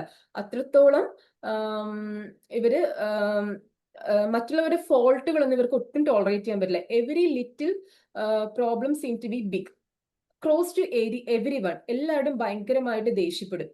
അപ്പൊ അങ്ങനത്തെ ആ ഫീച്ചേഴ്സ് ഒക്കെ ഇതിനകത്ത് കാണുന്നതാണ്. അതുപോലെ തന്നെ ഒരു ഓർഗനൈസിങ് ആയിരിക്കും, ക്ലീനിങ് ആയിരിക്കും, കെയറിങ് ആൻഡ് പ്രൊട്ടക്റ്റിംഗ് ആയിട്ടുള്ള ചിൽഡ്രൻസ് ആയിരിക്കും. നമ്മൾ ഫസ്റ്റ് പറഞ്ഞില്ലേ കമ്പാരിസണിൽ ലാക് ഹ്യൂമാനത്തിന്റെ മെയിൻ ഫീലിംഗ് എന്തായിരുന്നു? അവർക്ക് അമ്മയായിട്ട് പാരൻസ് ഇട്ടിട്ട് പോവോ, അമ്മ ഇട്ടിട്ട് പോവോ എന്നുള്ള ആ ഒരു ഫീലിംഗ് ഭയങ്കരമായിട്ട് ഉണ്ടായിരുന്നു. അപ്പോൾ അതിന് വരുന്ന 2 റെമഡീസ് ആണ് ചോക്ലേറ്റ് ആൻഡ് സക്കാരം ഒഫിഷ്യനാലിസ്. ഈ ചോക്ലേറ്റിന്റെ ഒരു തീം മാഡം ഒരു 5 മിനിറ്റ് എടുക്കാൻ സമയം ഉണ്ടാവുമോ? ഡോക്ടറെ 5 മിനിറ്റ് കൂടെ എടുക്കാം. ഓക്കെ. ഈ ചോക്ലേറ്റിന്റെ ഭയങ്കര രസകരമായിട്ടുള്ള ഒരു കേസ് ചോക്ലേറ്റിന്റെ ഞാൻ ദിലീപ് സാറിന്റെ ഇതിൽ കണ്ടിട്ടുള്ളത്. ഒരു ഫീവർ ഓഫ് അൺനോൺ ഒറിജിൻ ആയിട്ട് ഒരു 1.5 വയസ്സ് പ്രായമുള്ള ഒരു ബേബി വന്നിട്ടുണ്ടായിരുന്നു. 45 ദിവസമായിട്ട് മാറാണ്ട് നിൽക്കുന്ന ഫീവർ ആണ്. അപ്പൊ ഇവര് അമൃതയിൽ ട്രീറ്റ്മെന്റ് കഴിച്ചു, ബോൺ മാരോ അടക്കമുള്ള ടെസ്റ്റുകൾ ചെയ്തു, ഒരു 2-3 ലക്ഷം രൂപയൊക്കെ അവിടെ ചെലവാക്കി. അവസാനം കാരണമൊന്നും കിട്ടുന്നില്ല. അവർക്ക് സ്റ്റിറോയിഡ് സ്റ്റാർട്ട് ചെയ്യാം എന്നൊരു ഡിസിഷൻ എത്തിയപ്പോൾ ഈ പാരന്റ്സ് കുറച്ച് എഡ്യൂക്കേറ്റഡ് ആയത് കാരണം സ്റ്റിറോയിഡ് എന്തായാലും വേണ്ടാന്ന് പറഞ്ഞിട്ട് അവരുടെ ഡിസ്ചാർജും വാങ്ങിച്ചിട്ട് സാറിന്റെ ക്ലിനിക്കിലേക്ക് വന്നതാണ്. അപ്പൊ ഇങ്ങനത്തെ മാറാത്ത കേസൊക്കെ വരുമ്പോൾ സാറ് ഒരു ഹോൾ ഡേ കുറവ് കിട്ടുന്നവരെ ആ പേഷ്യന്റിനെ ഫുൾ ഡേ ആ ക്ലിനിക്കിൽ നിർത്തി ഒബ്സർവ് ചെയ്യും. അപ്പോൾ ഞങ്ങളെയും ഇടയ്ക്ക് വിടും, നിങ്ങൾ പോയിട്ട് എന്തൊക്കെ സിംറ്റംസ് പേഷ്യന്റിന് കാണുന്നുണ്ടെന്ന് നോക്കി വരാം. അപ്പൊ ഞങ്ങൾ ഓരോരുത്തരും പലതവണ പോയി നോക്കിയിട്ട് കാണുന്ന സിംറ്റംസ് ഒക്കെ ഇതുപോലെ സാറിനോട് പറയും. അപ്പൊ ഞങ്ങള് നോക്കിയപ്പോൾ കിട്ടിയ ഒരു സിംറ്റം ആണ് ഇവൻ കുഞ്ഞാണ്, കുഞ്ഞുങ്ങൾ ചിലപ്പോൾ കൈകൊണ്ട് ചെവിയിൽ ഇങ്ങനെ കാണിക്കില്ലേ, അതുപോലെ തന്നെ ഈ കുട്ടി കാണിച്ചിരുന്ന അവന്റെ ബ്രസ്റ്റിൽ കൈകൊണ്ട് ഇങ്ങനെ ഇങ്ങനെ ഇടക്ക് ഒരു 10 മിനിറ്റിലൊക്കെ ഇടയ്ക്ക് ഇങ്ങനെ ഇവൻ കാണിച്ചു വിടുന്നുണ്ട്. ആ ഒരു സിംറ്റം മാത്രമേ പെക്യുലർ ആയിട്ട് കിട്ടുന്നുള്ളൂ. അപ്പൊ അതിന് മുന്നേ നാട്രോമുറ കൊടുക്കുന്നുണ്ട് കേട്ടോ. ഈ കുട്ടിക്ക് പല റെമഡീസും കൊടുക്കുന്നുണ്ട്. പൈറോജനിൽ നിന്നാണ് സ്റ്റാർട്ട് ചെയ്യുന്നതൊക്കെ, പക്ഷെ യാതൊരു റിസൾട്ടും കിട്ടിയിട്ടില്ല അതിൽ നിന്നും കൊണ്ടൊന്നും. അങ്ങനെ ഈ കേസ് ഈ ഒരു സിംറ്റം കണ്ടപ്പോഴത്തേക്കും ഞങ്ങൾ മർഫി റെപ്പർട്ടറിയിലായിരുന്നു, റബ്ബിംഗ് ചെസ്റ്റ് അങ്ങനെ എന്തോ ആയിരുന്നു റൂബ്രിക്. അതിലൊരു സിംഗിൾ റെമഡി വരുന്നത് ചോക്ലേറ്റ് ആണ്. അപ്പൊ ചോക്ലേറ്റിന്റെ ഇത് ശങ്കരൻ സാറിന്റെ ബുക്ക് എടുത്തിട്ട് വായിച്ചു. അപ്പൊ ചോക്ലേറ്റിന്റെ മെയിൻ ഫീലിംഗ് അതല്ല, ഈ കേസ് പറയാം. ഈ കേസിൽ ഞങ്ങൾ ആ കേസ് സാറ് ഇങ്ങനെ സ്റ്റഡി ചെയ്തപ്പോഴത്തേക്കും ആ പേഷ്യന്റിൽ ഈ കുട്ടിയുടെ അമ്മ 6 മാസം മെറ്റേണിറ്റി ലീവ് കഴിഞ്ഞിട്ട് IT ഫേമിൽ വർക്ക് ചെയ്യുന്നവരാ. അവര് വർക്ക് ചെയ്യാൻ പോയി തുടങ്ങിയപ്പോഴത്തേക്കുമാണ് ഇവർക്ക് ഈ ഒരു സിംറ്റം, ഈ ഒരു ബുദ്ധിമുട്ട് തുടങ്ങിയത്. അത് കുറെ ഹിസ്റ്ററി ചോദിച്ചാണ് നമുക്ക് അങ്ങനെ ഒരു എയിൽമെന്റ് ഫാക്ടർ. അവരും ഒബ്സർവ് ചെയ്യുന്നില്ല, അവര് സാധാരണ പോകുന്ന പോലെ എല്ലാവരും പോകുന്ന പോലെ ജോലിക്ക് പോയി. പക്ഷെ ഇത് ഈ ഒരു സമയത്താണ് കുഞ്ഞിനെ ഇത് സ്റ്റാർട്ട് ചെയ്യുന്നത്. കുറെ ചോദിച്ച് അവര് ഓർത്തെടുത്ത്, അപ്പൊ അവർക്ക് തന്നെ വല്ലാണ്ട് ഗിൽറ്റ് പോയി, ഞാൻ കാരണമാണ് എന്റെ മോനത്തിൽ അസുഖം വന്നതെന്ന് വരെ തോന്നിപ്പോയി. അപ്പൊ അങ്ങനെ ആ കുട്ടിക്ക് കൊടുത്ത ചോക്ലേറ്റ് എന്നായിരുന്നു. ഭയങ്കര രസകരമായിട്ട് ആ ഫിസിക്കൽ സിംറ്റവും ഈ ബ്രസ്റ്റ് ഓൾവേസ് നമ്മുടെ GNM കൺസെപ്റ്റിൽ എല്ലാം പറയുന്ന ഒരു സൈൻ ഓഫ് എന്താ ലവ് ആണ്. ആ ഒരു ലവിനെ റെപ്രസെന്റ് ചെയ്യുന്നതാണ് ബ്രസ്റ്റ് ക്യാൻസർ. അവിടെയൊക്കെ പ്രശ്നം ഉണ്ടെങ്കിൽ സാറ് കൃത്യമായിട്ട് പേഷ്യന്റിനോട് ചോദിക്കും. ഇപ്പൊ റൈറ്റ് ബ്രസ്റ്റിലാണ് കംപ്ലൈന്റ് വരുന്നെങ്കിൽ ഫാമിലിയിൽ എന്താ പ്രശ്നം, ലെഫ്റ്റിൽ വരികയാണെങ്കിൽ മോനുമായിട്ട് എന്താ പ്രശ്നം എന്ന് കൃത്യമായിട്ട് പേഷ്യന്റിനോട് പോയിന്റ് ചെയ്ത് തന്നെ ചോദിക്കും. അപ്പൊ അത്രത്തോളം നമുക്ക് ആ ഒരു മൈൻഡ് ബോഡി കോറിലേഷൻ അവിടെ കാണാൻ കിട്ടും. അപ്പൊ ഈ ചോക്ലേറ്റ്, കമ്മിങ് ടു ദ ചോക്ലേറ്റിലേക്ക് വരുമ്പോൾ main feeling want of warmth and affection, need for contact എന്നാണ് ചോക്ലേറ്റിന്റെ main important symptom. Child separated from mother too early, need to be suck mother breast milk. അതിന്റെ ആ ഒരു സിംബോളിക് റെപ്രസെന്റേഷൻ ആയിട്ടാണ് അവന് ഈ ഒരു സൈൻ നമുക്ക് കാണിച്ചു തന്നിട്ടുള്ളത്. അതുപോലെ തന്നെ ഫോർസേക്കൻ ഫീലിംഗ് ഉണ്ടാകും. അതിന്റെ നെക്സ്റ്റ് ഫേസിൽ, എക്സ്ട്രീം ഫേസിൽ കഴിയുമ്പോൾ ഇമോഷണൽ നമ്പേഴ്സിലേക്കും ഇൻഡിഫറൻസിലേക്കും പോകും. അപ്പൊ ഇതൊരു ചോക്ലേറ്റിന്റെ ഒരു ഫേസ് മാത്രമാണ്. പക്ഷെ ചോക്ലേറ്റ് കുട്ടികൾ അങ്ങനെയല്ല, ഒരു കോൺസ്റ്റിറ്റ്യൂഷൻ ഇവല്യൂഷൻ നമ്മൾ പഠിക്കുമ്പോഴത്തേക്കും ഭയങ്കര ആക്റ്റീവായിട്ടും ഭയങ്കര ക്രിയേറ്റീവായിട്ടും ഒരു ഫോസ്ഫറസും സൾഫറും കാസിനോസിനൊക്കെ പോലെ ഭയങ്കര ഐഡിയാസ് ഉള്ള, ഭയങ്കര ഡിസൈനർ, ഡ്രോയർ, അതുപോലെ ആർക്കിടെക്ട്, അതുപോലെ ഫീൽഡിലേക്ക് വരാൻ പറ്റിയ അത്രത്തോളം ഒരു എന്താ നല്ലൊരു കോൺസ്റ്റിറ്റ്യൂഷൻ ആണ് ഈ ചോക്ലേറ്റ് എന്ന് പറയുന്നത്. ഫോസ്ഫറസ് ആയിട്ട് തോന്നും, നമുക്ക് കാസിനോസിനായിട്ട് തോന്നും, ഭയങ്കര അലേർട്ട് ആയിരിക്കും. ഇപ്പൊ നമുക്കൊരു ഗ്രൂപ്പ് മീറ്റിംഗ് ഇവിടെ എന്തെങ്കിലും ഐഡിയ ഉണ്ടോ എന്ന് ചോദിക്കുന്ന ഈ ചോക്ലേറ്റിനോടായിരിക്കും. അത്രത്തോളം ഇവൻ ഭയങ്കര കീനാണ്, അലേർട്ടാണ് ഇവന്റെ സെൻസ്. ആ ഒരു കോൺസ്റ്റിറ്റ്യൂഷനിൽ അത്രത്തോളം ആക്റ്റീവ് ആയിട്ടുള്ള കുട്ടിയാണ് ഈ ചോക്ലേറ്റ്. ഞാൻ വേറൊരു സാറിന്റെ അടുത്ത് പ്രാക്ടീസ് ചെയ്യുമ്പോഴത്തേക്കും ഒരു ഹിമോഫീലിയ കേസിൽ അതുപോലെ ഒരു ബ്ലഡ് കണ്ടീഷനിൽ ചോക്ലേറ്റ് കൊടുത്ത് കണ്ടിട്ടുണ്ട്. പക്ഷെ കേസ് എനിക്ക് കംപ്ലീറ്റ് അറിയില്ല. അപ്പൊ ഇതാണ് ചോക്ലേറ്റിന്റെ ഒരു എസെൻസ് എന്ന് പറയുന്നത്. എപ്പോഴും കേർഡിൽ എപ്പോഴും അവൻ ആ ഒരു ബ്രസ്റ്റ് മിൽക്കിന്റെ ഒരു എഫെക്ഷൻ വേണം എന്നുള്ള ഒരു ആഗ്രഹം എപ്പോഴും ഉണ്ടാവും. പിന്നെ അവന്റെ ഒരു എന്താ ഒരു എയിൽമെന്റ് ഫാക്ടർ വന്നാൽ പിന്നെ അവൻ ഇൻഡിഫറെന്റ് ആവും, മറ്റേപോലെ എസ്ട്രേഞ്ച്ഡ് ആവും, ലോൺലി ഫീലിംഗ് ഉണ്ടാകും, ബ്രോക്കൺ ഡൗൺ ഫീലിംഗ് ഉണ്ടാകും. ഫോസ്ഫറസ് പോലെ തന്നെ ടു മെൽറ്റ് ആണ് ഇവരുടെ ഫസ്റ്റ് ഫേസിൽ, സോറിക് ഫേസിൽ ഉണ്ടാവുക. ഒരിടത്ത് കൊണ്ടുപോയി ഇട്ടാല് അവരങ്ങോട്ട് മെൽറ്റ് ചെയ്ത് ചേരും. പാസീവ് ഫേസിൽ ഇവര് സ്പ്ലിറ്റ് ചെയ്യാനായിട്ടുള്ള നേരെ ഓപ്പോസിറ്റ് പൊളാരിറ്റിയിലേക്ക് ഇവർ പോകും. ഇതിന്റെ ഒരു കോമ്പൻസേഷൻ ഫേസിൽ ചോക്ലേറ്റ് എങ്ങനെ ആക്ട് ചെയ്യാന്ന് വെച്ചാൽ ഇൻഡിപെൻഡന്റ് ആകും, സെൽഫ് കോൺഫിഡന്റ് ആകും, യാതൊരു അഫെക്ഷനും ഇല്ലാത്ത ഒരു ടൈപ്പിലേക്ക് ചോക്ലേറ്റ് പോകും. ഇതാണ് ചോക്ലേറ്റിന്റെ ഒരു എവല്യൂഷൻ എന്ന് പറയുന്നത്. നെക്സ്റ്റ് ഒരു റെമഡി ഞാൻ എപ്പോഴെങ്കിലും വേറൊരു ക്ലാസ് എടുക്കുമ്പോഴത്തേക്കും ഡിസ്കസ് ചെയ്യാം. സെക്കാരോ ഒഫിഷ്യനാലിസും കൂടി കമ്പയർ ചെയ്യാൻ വെച്ചിട്ടുണ്ടായിരുന്നു, പക്ഷെ ഞാൻ ധൃതി വെക്കുന്നില്ല. 2 മിനിറ്റ് തീരുവോ? എന്തോ മാം 2 മിനിറ്റ് കൊണ്ട് ധൃതി വെക്കേണ്ടി വരും മാഡം. അങ്ങനെ പറഞ്ഞാൽ ഡ്രഗ് ചിലപ്പോൾ ക്ലിയർ ആയില്ലെങ്കിലോ. പിന്നെ വേറെ പീഡിയാട്രിക് സെക്ഷൻ എന്തെങ്കിലും എടുക്കുമ്പോൾ അതിന്റെ കൂടെ ഈ റെമഡി ആഡ് ചെയ്യാം. എന്തായാലും കിട്ടിയ സമയം കൊണ്ട് ഡോക്ടറെ ഓടി ഇത്രയും മെഡിസിൻസ് നമുക്ക് പറഞ്ഞു തന്നു. ഇനി നമുക്ക് 2 മിനിറ്റേ ഉള്ളൂ. ആർക്കെങ്കിലും എന്തെങ്കിലും ഒരു സംശയം ചോദിക്കാനുണ്ടെങ്കിൽ ഹാൻഡ് റൈസ് ചെയ്യാം. ആർക്കെങ്കിലും ചോദിക്കാനുണ്ടെങ്കിൽ.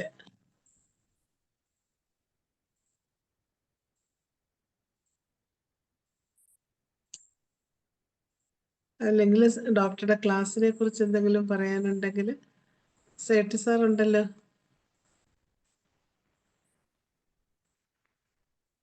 സേട്ട് സാറേ. ഞാൻ ഉണ്ട്. ആ, കുട്ടി ഒരുപാട് പഠിച്ചിട്ട് പ്രയത്നിച്ച് പറഞ്ഞ ക്ലാസ്സാണ്. Thank you sir. വളരെയധികം പഠിച്ച് പ്രയത്നിച്ചതാണ്. അതുകൊണ്ട് അതിനകത്തൊരു കൺഗ്രാറ്റുലേഷൻസ് എൻ്റെ ഭാഗത്ത് നിന്ന്. Thank you sir. കാരണം നിങ്ങൾ ഡീപ്പായിട്ട് പഠിക്കാൻ ശ്രമിക്കുന്നുണ്ട്. അത് അങ്ങനെ വേണം. ചില മരുന്നുകൾ എനിക്ക് ചില അഭിപ്രായത്തിൽ ഉണ്ടായിരുന്നുണ്ട്. അത് നിങ്ങൾ പഠിച്ച വെച്ച് നോക്കുമ്പോഴേക്കും അത് കറക്റ്റാണ് കേട്ടോ. ആ ശരി സർ. പഠിച്ചത് ഞാൻ അറിഞ്ഞിട്ടുള്ളത് മുഴുവനും ആയിട്ടില്ല. ഡ്രഗിനെ കുറിച്ച് അതായത് മനസ്സിലാക്കിക്കൊണ്ടിരിക്കും. കുറച്ചും കൂടെ ഡീപ്പായിട്ട് പോകുമ്പോഴേ ആ. അതിന് ചെറിയ മാറ്റങ്ങൾ ഉണ്ടാവാം. ആ ശരി സർ. നന്ദി സാറേ. സാറിനെ അറിയാമല്ലോ അല്ലേ? അറിയാം മാഡം. മരുന്നിന്റെ കലവറയാണ്. അങ്ങനൊന്നുമല്ലേ, എന്നെക്കാളും മിടുക്കന്മാരായ സ്റ്റുഡൻസ് ഉണ്ട് എൻ്റെ ഇതിലേക്ക്. നന്ദി സാറേ. അലി സാറ് അഭിപ്രായം പറയാൻ വന്നതിൽ വളരെയധികം സന്തോഷമുണ്ട്. തുടക്കം മുതൽ കേൾക്കായിരുന്നു കേട്ടോ. തുടക്കം മുതൽ കേൾക്കായിരുന്നു ഞാൻ. ഇങ്ങനെ ഞാൻ അഭിപ്രായം പറഞ്ഞാൽ കേട്ടു ഞാൻ. നാളെ പിന്നെ ഞാൻ കുറച്ച് ടൂറിലായിരിക്കും. നാളെ ടൂറിലാണെങ്കിൽ മിക്കവാറും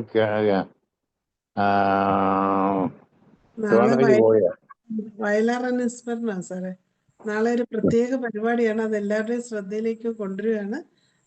നാളെ നമുക്ക് വയലാർ അനുസ്മരണം എന്നുള്ള പരിപാടിയാണ് നടത്തപ്പെടുന്നത്. നന്ദി സാറേ. 10:30 9:00 അത് ട്രെയിൻ എത്തുന്ന 9:00 തോന്നുന്നു. നാളെ ട്രെയിനിലാണ് പോകുന്നത്, കാറിൽ പോകുന്നില്ല. എൻ്റെ മോളുടെ കോളേജിൽ, ഞാൻ പഠിച്ച കോളേജിൽ മോൾക്ക് കോൺവെക്കേഷൻ ഉണ്ട്. ഇങ്ങനെ പോയാൽ ഞാൻ പഠിച്ച കോളേജ് തന്നെയാണ് ട്രിവാൻഡ്രം മുക്കം നിയമ കോളേജ്. അവിടെയാണ് മോളും പഠിച്ചിട്ട് പാസ്സായി. ഇപ്പം ഇന്റേൺഷിപ്പിലാണ്. അവർ പ്രത്യേകം വിളിച്ചിട്ടുണ്ട് എന്നെ. നാളെ തിരുവനന്തപുരത്തുണ്ട് സാറ്. നാളെ തിരുവനന്തപുരത്തുണ്ട് സാറ്. ട്രിവാൻഡ്രത്തുണ്ട്. മറ്റന്നാൾ രാവിലെ രവി സാറിനെ കാണണം. രവി സാർ വിളിച്ചിട്ട് പോയില്ല. ഇന്ന് കണ്ടെന്ന് വിളിച്ച് കൗൺസിലിങ്ങിന് വേണം. പുള്ളിയുടെ മാനസിക നിലവാരം കുറച്ച് പത്രത്തിൽ നിൽക്കുക. പുള്ളിപ്പം കൂടുതലും ചെയ്യാനില്ല എന്നുള്ള രീതിയിൽ പുള്ളി വിങ്ങി പൊട്ടിക്കൊണ്ടിരിക്കുക. എന്നെ കൊണ്ടൊന്നും ചെയ്യാൻ പറ്റുന്നില്ല. ഇനി നമ്മുടെ രവിയും നായർ മരിക്കാൻ മതിയായിരുന്നു, ഇനി ആരെയും കൊന്നു തരുമോ എന്നൊക്കെ പറഞ്ഞൊരു ഡയലോഗൊക്കെ ഉണ്ടെന്നാണ് കേട്ടത്. നാളെ പോയി നേരിട്ട് കണ്ടാലേ അറിയത്തുള്ളൂ എത്രത്തോളം ഉണ്ടെന്നുള്ളത്. പുള്ളി എന്ത് കാര്യം ചെയ്താലും അതിൻ്റെ അങ്ങേയറ്റം വരെ ചെയ്യും. അപ്പോൾ ഇനി പുള്ളി ട്രിവാൻഡ്രം കോളേജിൽ ഡെവലപ്പ് ചെയ്യാൻ തോന്നി. നാഷണൽ ഇൻസ്റ്റിറ്റ്യൂട്ടൊക്കെ നോക്കിയിട്ട് പറ്റിയില്ല. പിന്നെ മോഹൻ്റെ കോളേജിൽ പുള്ളി വർക്ക് ചെയ്തു. അവിടെയും അങ്ങനെ പുള്ളിക്ക് ആഗ്രഹം ഉണ്ടായിരുന്നു നാഷണൽ ഇൻസ്റ്റിറ്റ്യൂട്ട് ആക്കണമെന്ന്. ഒരുപാട് കാര്യങ്ങൾ ചെയ്തു. മോഹൻ എൻ്റെ അടുത്ത് പറഞ്ഞത്, സാറിൻ്റെ ഓരോ ഇവിടെ ബിൽഡിങ്ങിൻ്റെ ഓരോ കല്ലിനും രവീന്ദ്രനാഥ് സാറിൻ്റെ പേരുണ്ടെന്നാണ് പറഞ്ഞത്. സ്വന്തം മഹിമ കുറിച്ചതിനാണ് രവി സാറിന്. അദ്ദേഹത്തിന് ഇപ്പോൾ ഒന്നും കൂടുതൽ ചെയ്യാൻ പറ്റുന്ന നിരാശയാ. ഞാൻ പറഞ്ഞ നാളെ കണ്ടെന്ന് കൗൺസിലിംഗ് കൊടുക്കണമെന്ന് പറഞ്ഞ് നിൽക്കുക. ഇതൊക്കെ ചെയ്ത പോലെ എന്നുള്ള രീതിയിൽ സംസാരിച്ചാൽ ഇതേപോലെ മാറ്റം വന്നേക്കാം. നന്ദി സാറേ. ഇന്നിപ്പോ നമുക്ക് സമയക്കുറവ് കൊണ്ട് ഞാൻ ഇടപെടുകയാണ്. ജയലളിത ഡോക്ടറെ. എനിക്കൊരു രശ്മി ഡോക്ടറുടെ ഇന്നത്തെ പ്രസന്റേഷൻ അതിമനോഹരമായിരുന്നു. കാരണം ഇപ്പോഴാണ് എനിക്ക് മനസ്സിലായത് എൻ്റെ ഗുരുവായ ഡോക്ടർ ദിലീപിന്റെ ശിഷ്യ തന്നെയാണ് ഡോക്ടർ എന്നുള്ള കാര്യം. ഞാനാണ് അവിടെ ഡോക്ടർ ആദ്യമായിട്ട് ജോലി കിട്ടുമ്പോഴാണ് അവിടെ ഇരിക്കുന്നത്. ദിലീപാണോ നിങ്ങളുടെ ഗുരു? അതെ സാർ, അതെ സാർ. ദിലീപിന്റെ സ്റ്റുഡന്റാ? അല്ല സാർ, ദിലീപ് അല്ല സാർ. അല്ല, ഇത് ആതുരാശ്രമത്തിൽ പഠിച്ച ചേർത്തലയിൽ പ്രാക്ടീസ് ചെയ്യുന്ന ഞങ്ങള് ആതുരാശ്രമത്തിലാണ് പഠിച്ചത്. അപ്പൊ ഞാൻ ഫസ്റ്റ് ഇയർ പഠിക്കുമ്പോൾ ഡോക്ടർ അവിടെ ഫൈനൽ ഇയർ ഉണ്ട്. അപ്പൊ അങ്ങനെ ഞങ്ങൾ ഒരേ നാട്ടുകാരാണ്.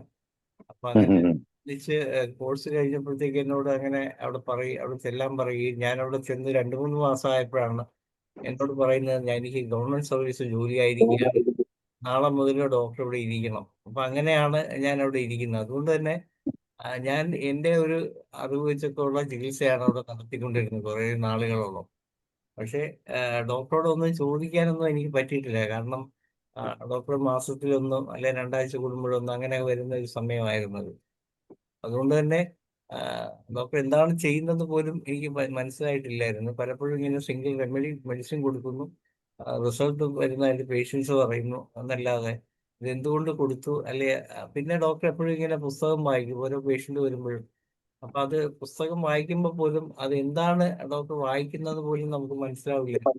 പക്ഷെ പിന്നീടാണ് അത് മനസ്സിലായത്. ഓരോന്നോരോന്ന് നമ്മൾ ശ്രദ്ധിച്ചപ്പോൾ ഒരു രോഗലക്ഷണം പറയുമ്പോൾ അത് ആ മെഡിസിൻ കൊടുക്കുന്നതിന് മുമ്പ് അത് നോക്കിയിട്ട് ആ മെഡിസിൻ തന്നെയാണ് ആ രോഗിക്ക് കൊടുക്കേണ്ടതെന്ന് ഉറപ്പാക്കിയതിന് ശേഷമാണ് ആ ഡോക്ടർ അത് കൊടുത്തുകൊണ്ടിരുന്നത്. അപ്പൊ അതുവഴിയാണ് മെറ്റീരിയൽ മെഡിക്കൽ പഠിക്കേണ്ടെന്നുള്ള ഒരു കാര്യം പോലും എനിക്ക് മനസ്സിലായത്. എന്തായാലും ഈ പേടിയിൽ വന്ന് ഡോക്ടറുടെ കാര്യങ്ങൾ പറയുകയും ഇതെല്ലാം പറഞ്ഞപ്പോഴാണ് എനിക്ക് രശ്മി ഡോക്ടറും അവിടുത്തെ തന്നെ വന്ന ആദ്യ ഡോക്ടറാണെന്ന് മനസ്സിലായത്. ഇങ്ങനെ ഒരിക്കലും എന്നോട് പറഞ്ഞിരുന്നു ഡോക്ടർ ഇങ്ങനെ വരുന്ന കാര്യമൊക്കെ. പക്ഷെ ഏത് രശ്മി ഡോക്ടറാണെന്ന് എനിക്ക് ഇപ്പോഴാണ് മനസ്സിലായത്. എന്തായാലും ഈ വഴിയിലൂടെ തന്നെ മുന്നോട്ട് പോവുക. വളരെ നല്ല അറിവുണ്ട്, MD-കാരിയാണ്. അപ്പോൾ തീർച്ചയായും ഇതെല്ലാം ഹോമിയോപ്പതിക്ക് ഒരു അസറ്റാണ്. അതിപ്പോൾ ഇവിടെ പ്രസന്റ് ചെയ്ത ചുരുക്കം കേസുകളാണെങ്കിലും അതെല്ലാം നല്ല കേസുകൾ തന്നെയായിരുന്നു. അഭിനന്ദനങ്ങൾ. Thank you sir. നന്ദി ധനേഷ് ഡോക്ടറെ. അതുപോലെ ജയലളിത ഡോക്ടർ ഉണ്ടോ? ഡോക്ടർക്ക് ഉണ്ട്. സമയം പോയത് കൊണ്ട് ഞാൻ അധികം പറയുന്നില്ല. കാരണം നന്ദി പറഞ്ഞു. അതെ, ഒത്തിരി ഇഷ്ടമായി. 3ാമത്തെ ക്ലാസ്സാണ് ഞാനിപ്പോ കേൾക്കുന്നത്. ഈ പറഞ്ഞ ദിലീപ് ഡോക്ടർ എന്ന് പറഞ്ഞത് എനിക്ക് തോന്നുന്നു കഴിഞ്ഞ ദിവസം ആലപ്പുഴയിലെ EHKയുടെ ഒരു ക്ലാസ് ഉണ്ടായിരുന്നു. അതെ മാഡം, സാർ ക്ലാസ് എടുത്തിട്ടുണ്ട്. നല്ല ക്ലാസ് ആയിരുന്നു സാറിന്റെ ആയാലും. ഇപ്പൊ ഈ എക്സ്പ്ലെയിൻ ചെയ്തത് എല്ലാവർക്കും നല്ല ക്ലിയർ ആക്കി മനസ്സിലാക്കാൻ പറ്റുന്ന വിധത്തില് എക്സാമ്പിള് സഹിതം പറഞ്ഞു തന്ന ഡോക്ടർക്ക് ഒരുപാട് നന്ദി. ഞാൻ 3ാമത്തെ ക്ലാസ്സാണ് ഇപ്പൊ കേൾക്കുന്നത്. എന്തായാലും ഇവിടുത്തെ IAPHന്റെ പേരിലും ഇവിടെ അറ്റൻഡ് ചെയ്തേക്കുന്ന എല്ലാ ഡോക്ടേഴ്സിന്റെ പേരിലും ഇത്രയും വൈകിയ വേളയിൽ എല്ലാവരും കാത്തിരുന്ന പേരിലും എല്ലാവർക്കും നന്ദി, നമസ്കാരം. Thank you. നന്ദി ജയലളിത ഡോക്ടർ. എന്തായാലും ഈ ലാക് ഗ്രൂപ്പിനെ കുറിച്ചുള്ള നല്ല വിശദമായ ഒരു ക്ലാസ് തന്ന ഡോക്ടർക്ക് പ്രത്യേകം ഒരിക്കൽ കൂടി നന്ദി അറിയിക്കുന്നു. ഇന്നത്തെ ഈ സൂം വെബിനാറിൽ പങ്കെടുത്ത എല്ലാവർക്കും അഭിപ്രായങ്ങൾ പറഞ്ഞ്, പ്രത്യേകിച്ചും Ismail Sait sir, Dhanesh doctor, Jayalalitha doctor എല്ലാവർക്കും പ്രത്യേകം നന്ദി അറിയിക്കുകയാണ്. നമ്മുടെ 1882 പ്രതിദിന സൂം വെബിനാർ ഇവിടെ അവസാനിക്കുകയാണ്. അടുത്ത ക്ലാസ്സുമായിട്ട് എത്രയും വേഗം വരണമെന്ന് രശ്മി ഡോക്ടറോട് ഒരിക്കൽ കൂടി അഭ്യർത്ഥിക്കുന്നു. ഇതോടുകൂടി എല്ലാവർക്കും ശുഭരാത്രി നേർന്നുകൊള്ളുന്നു.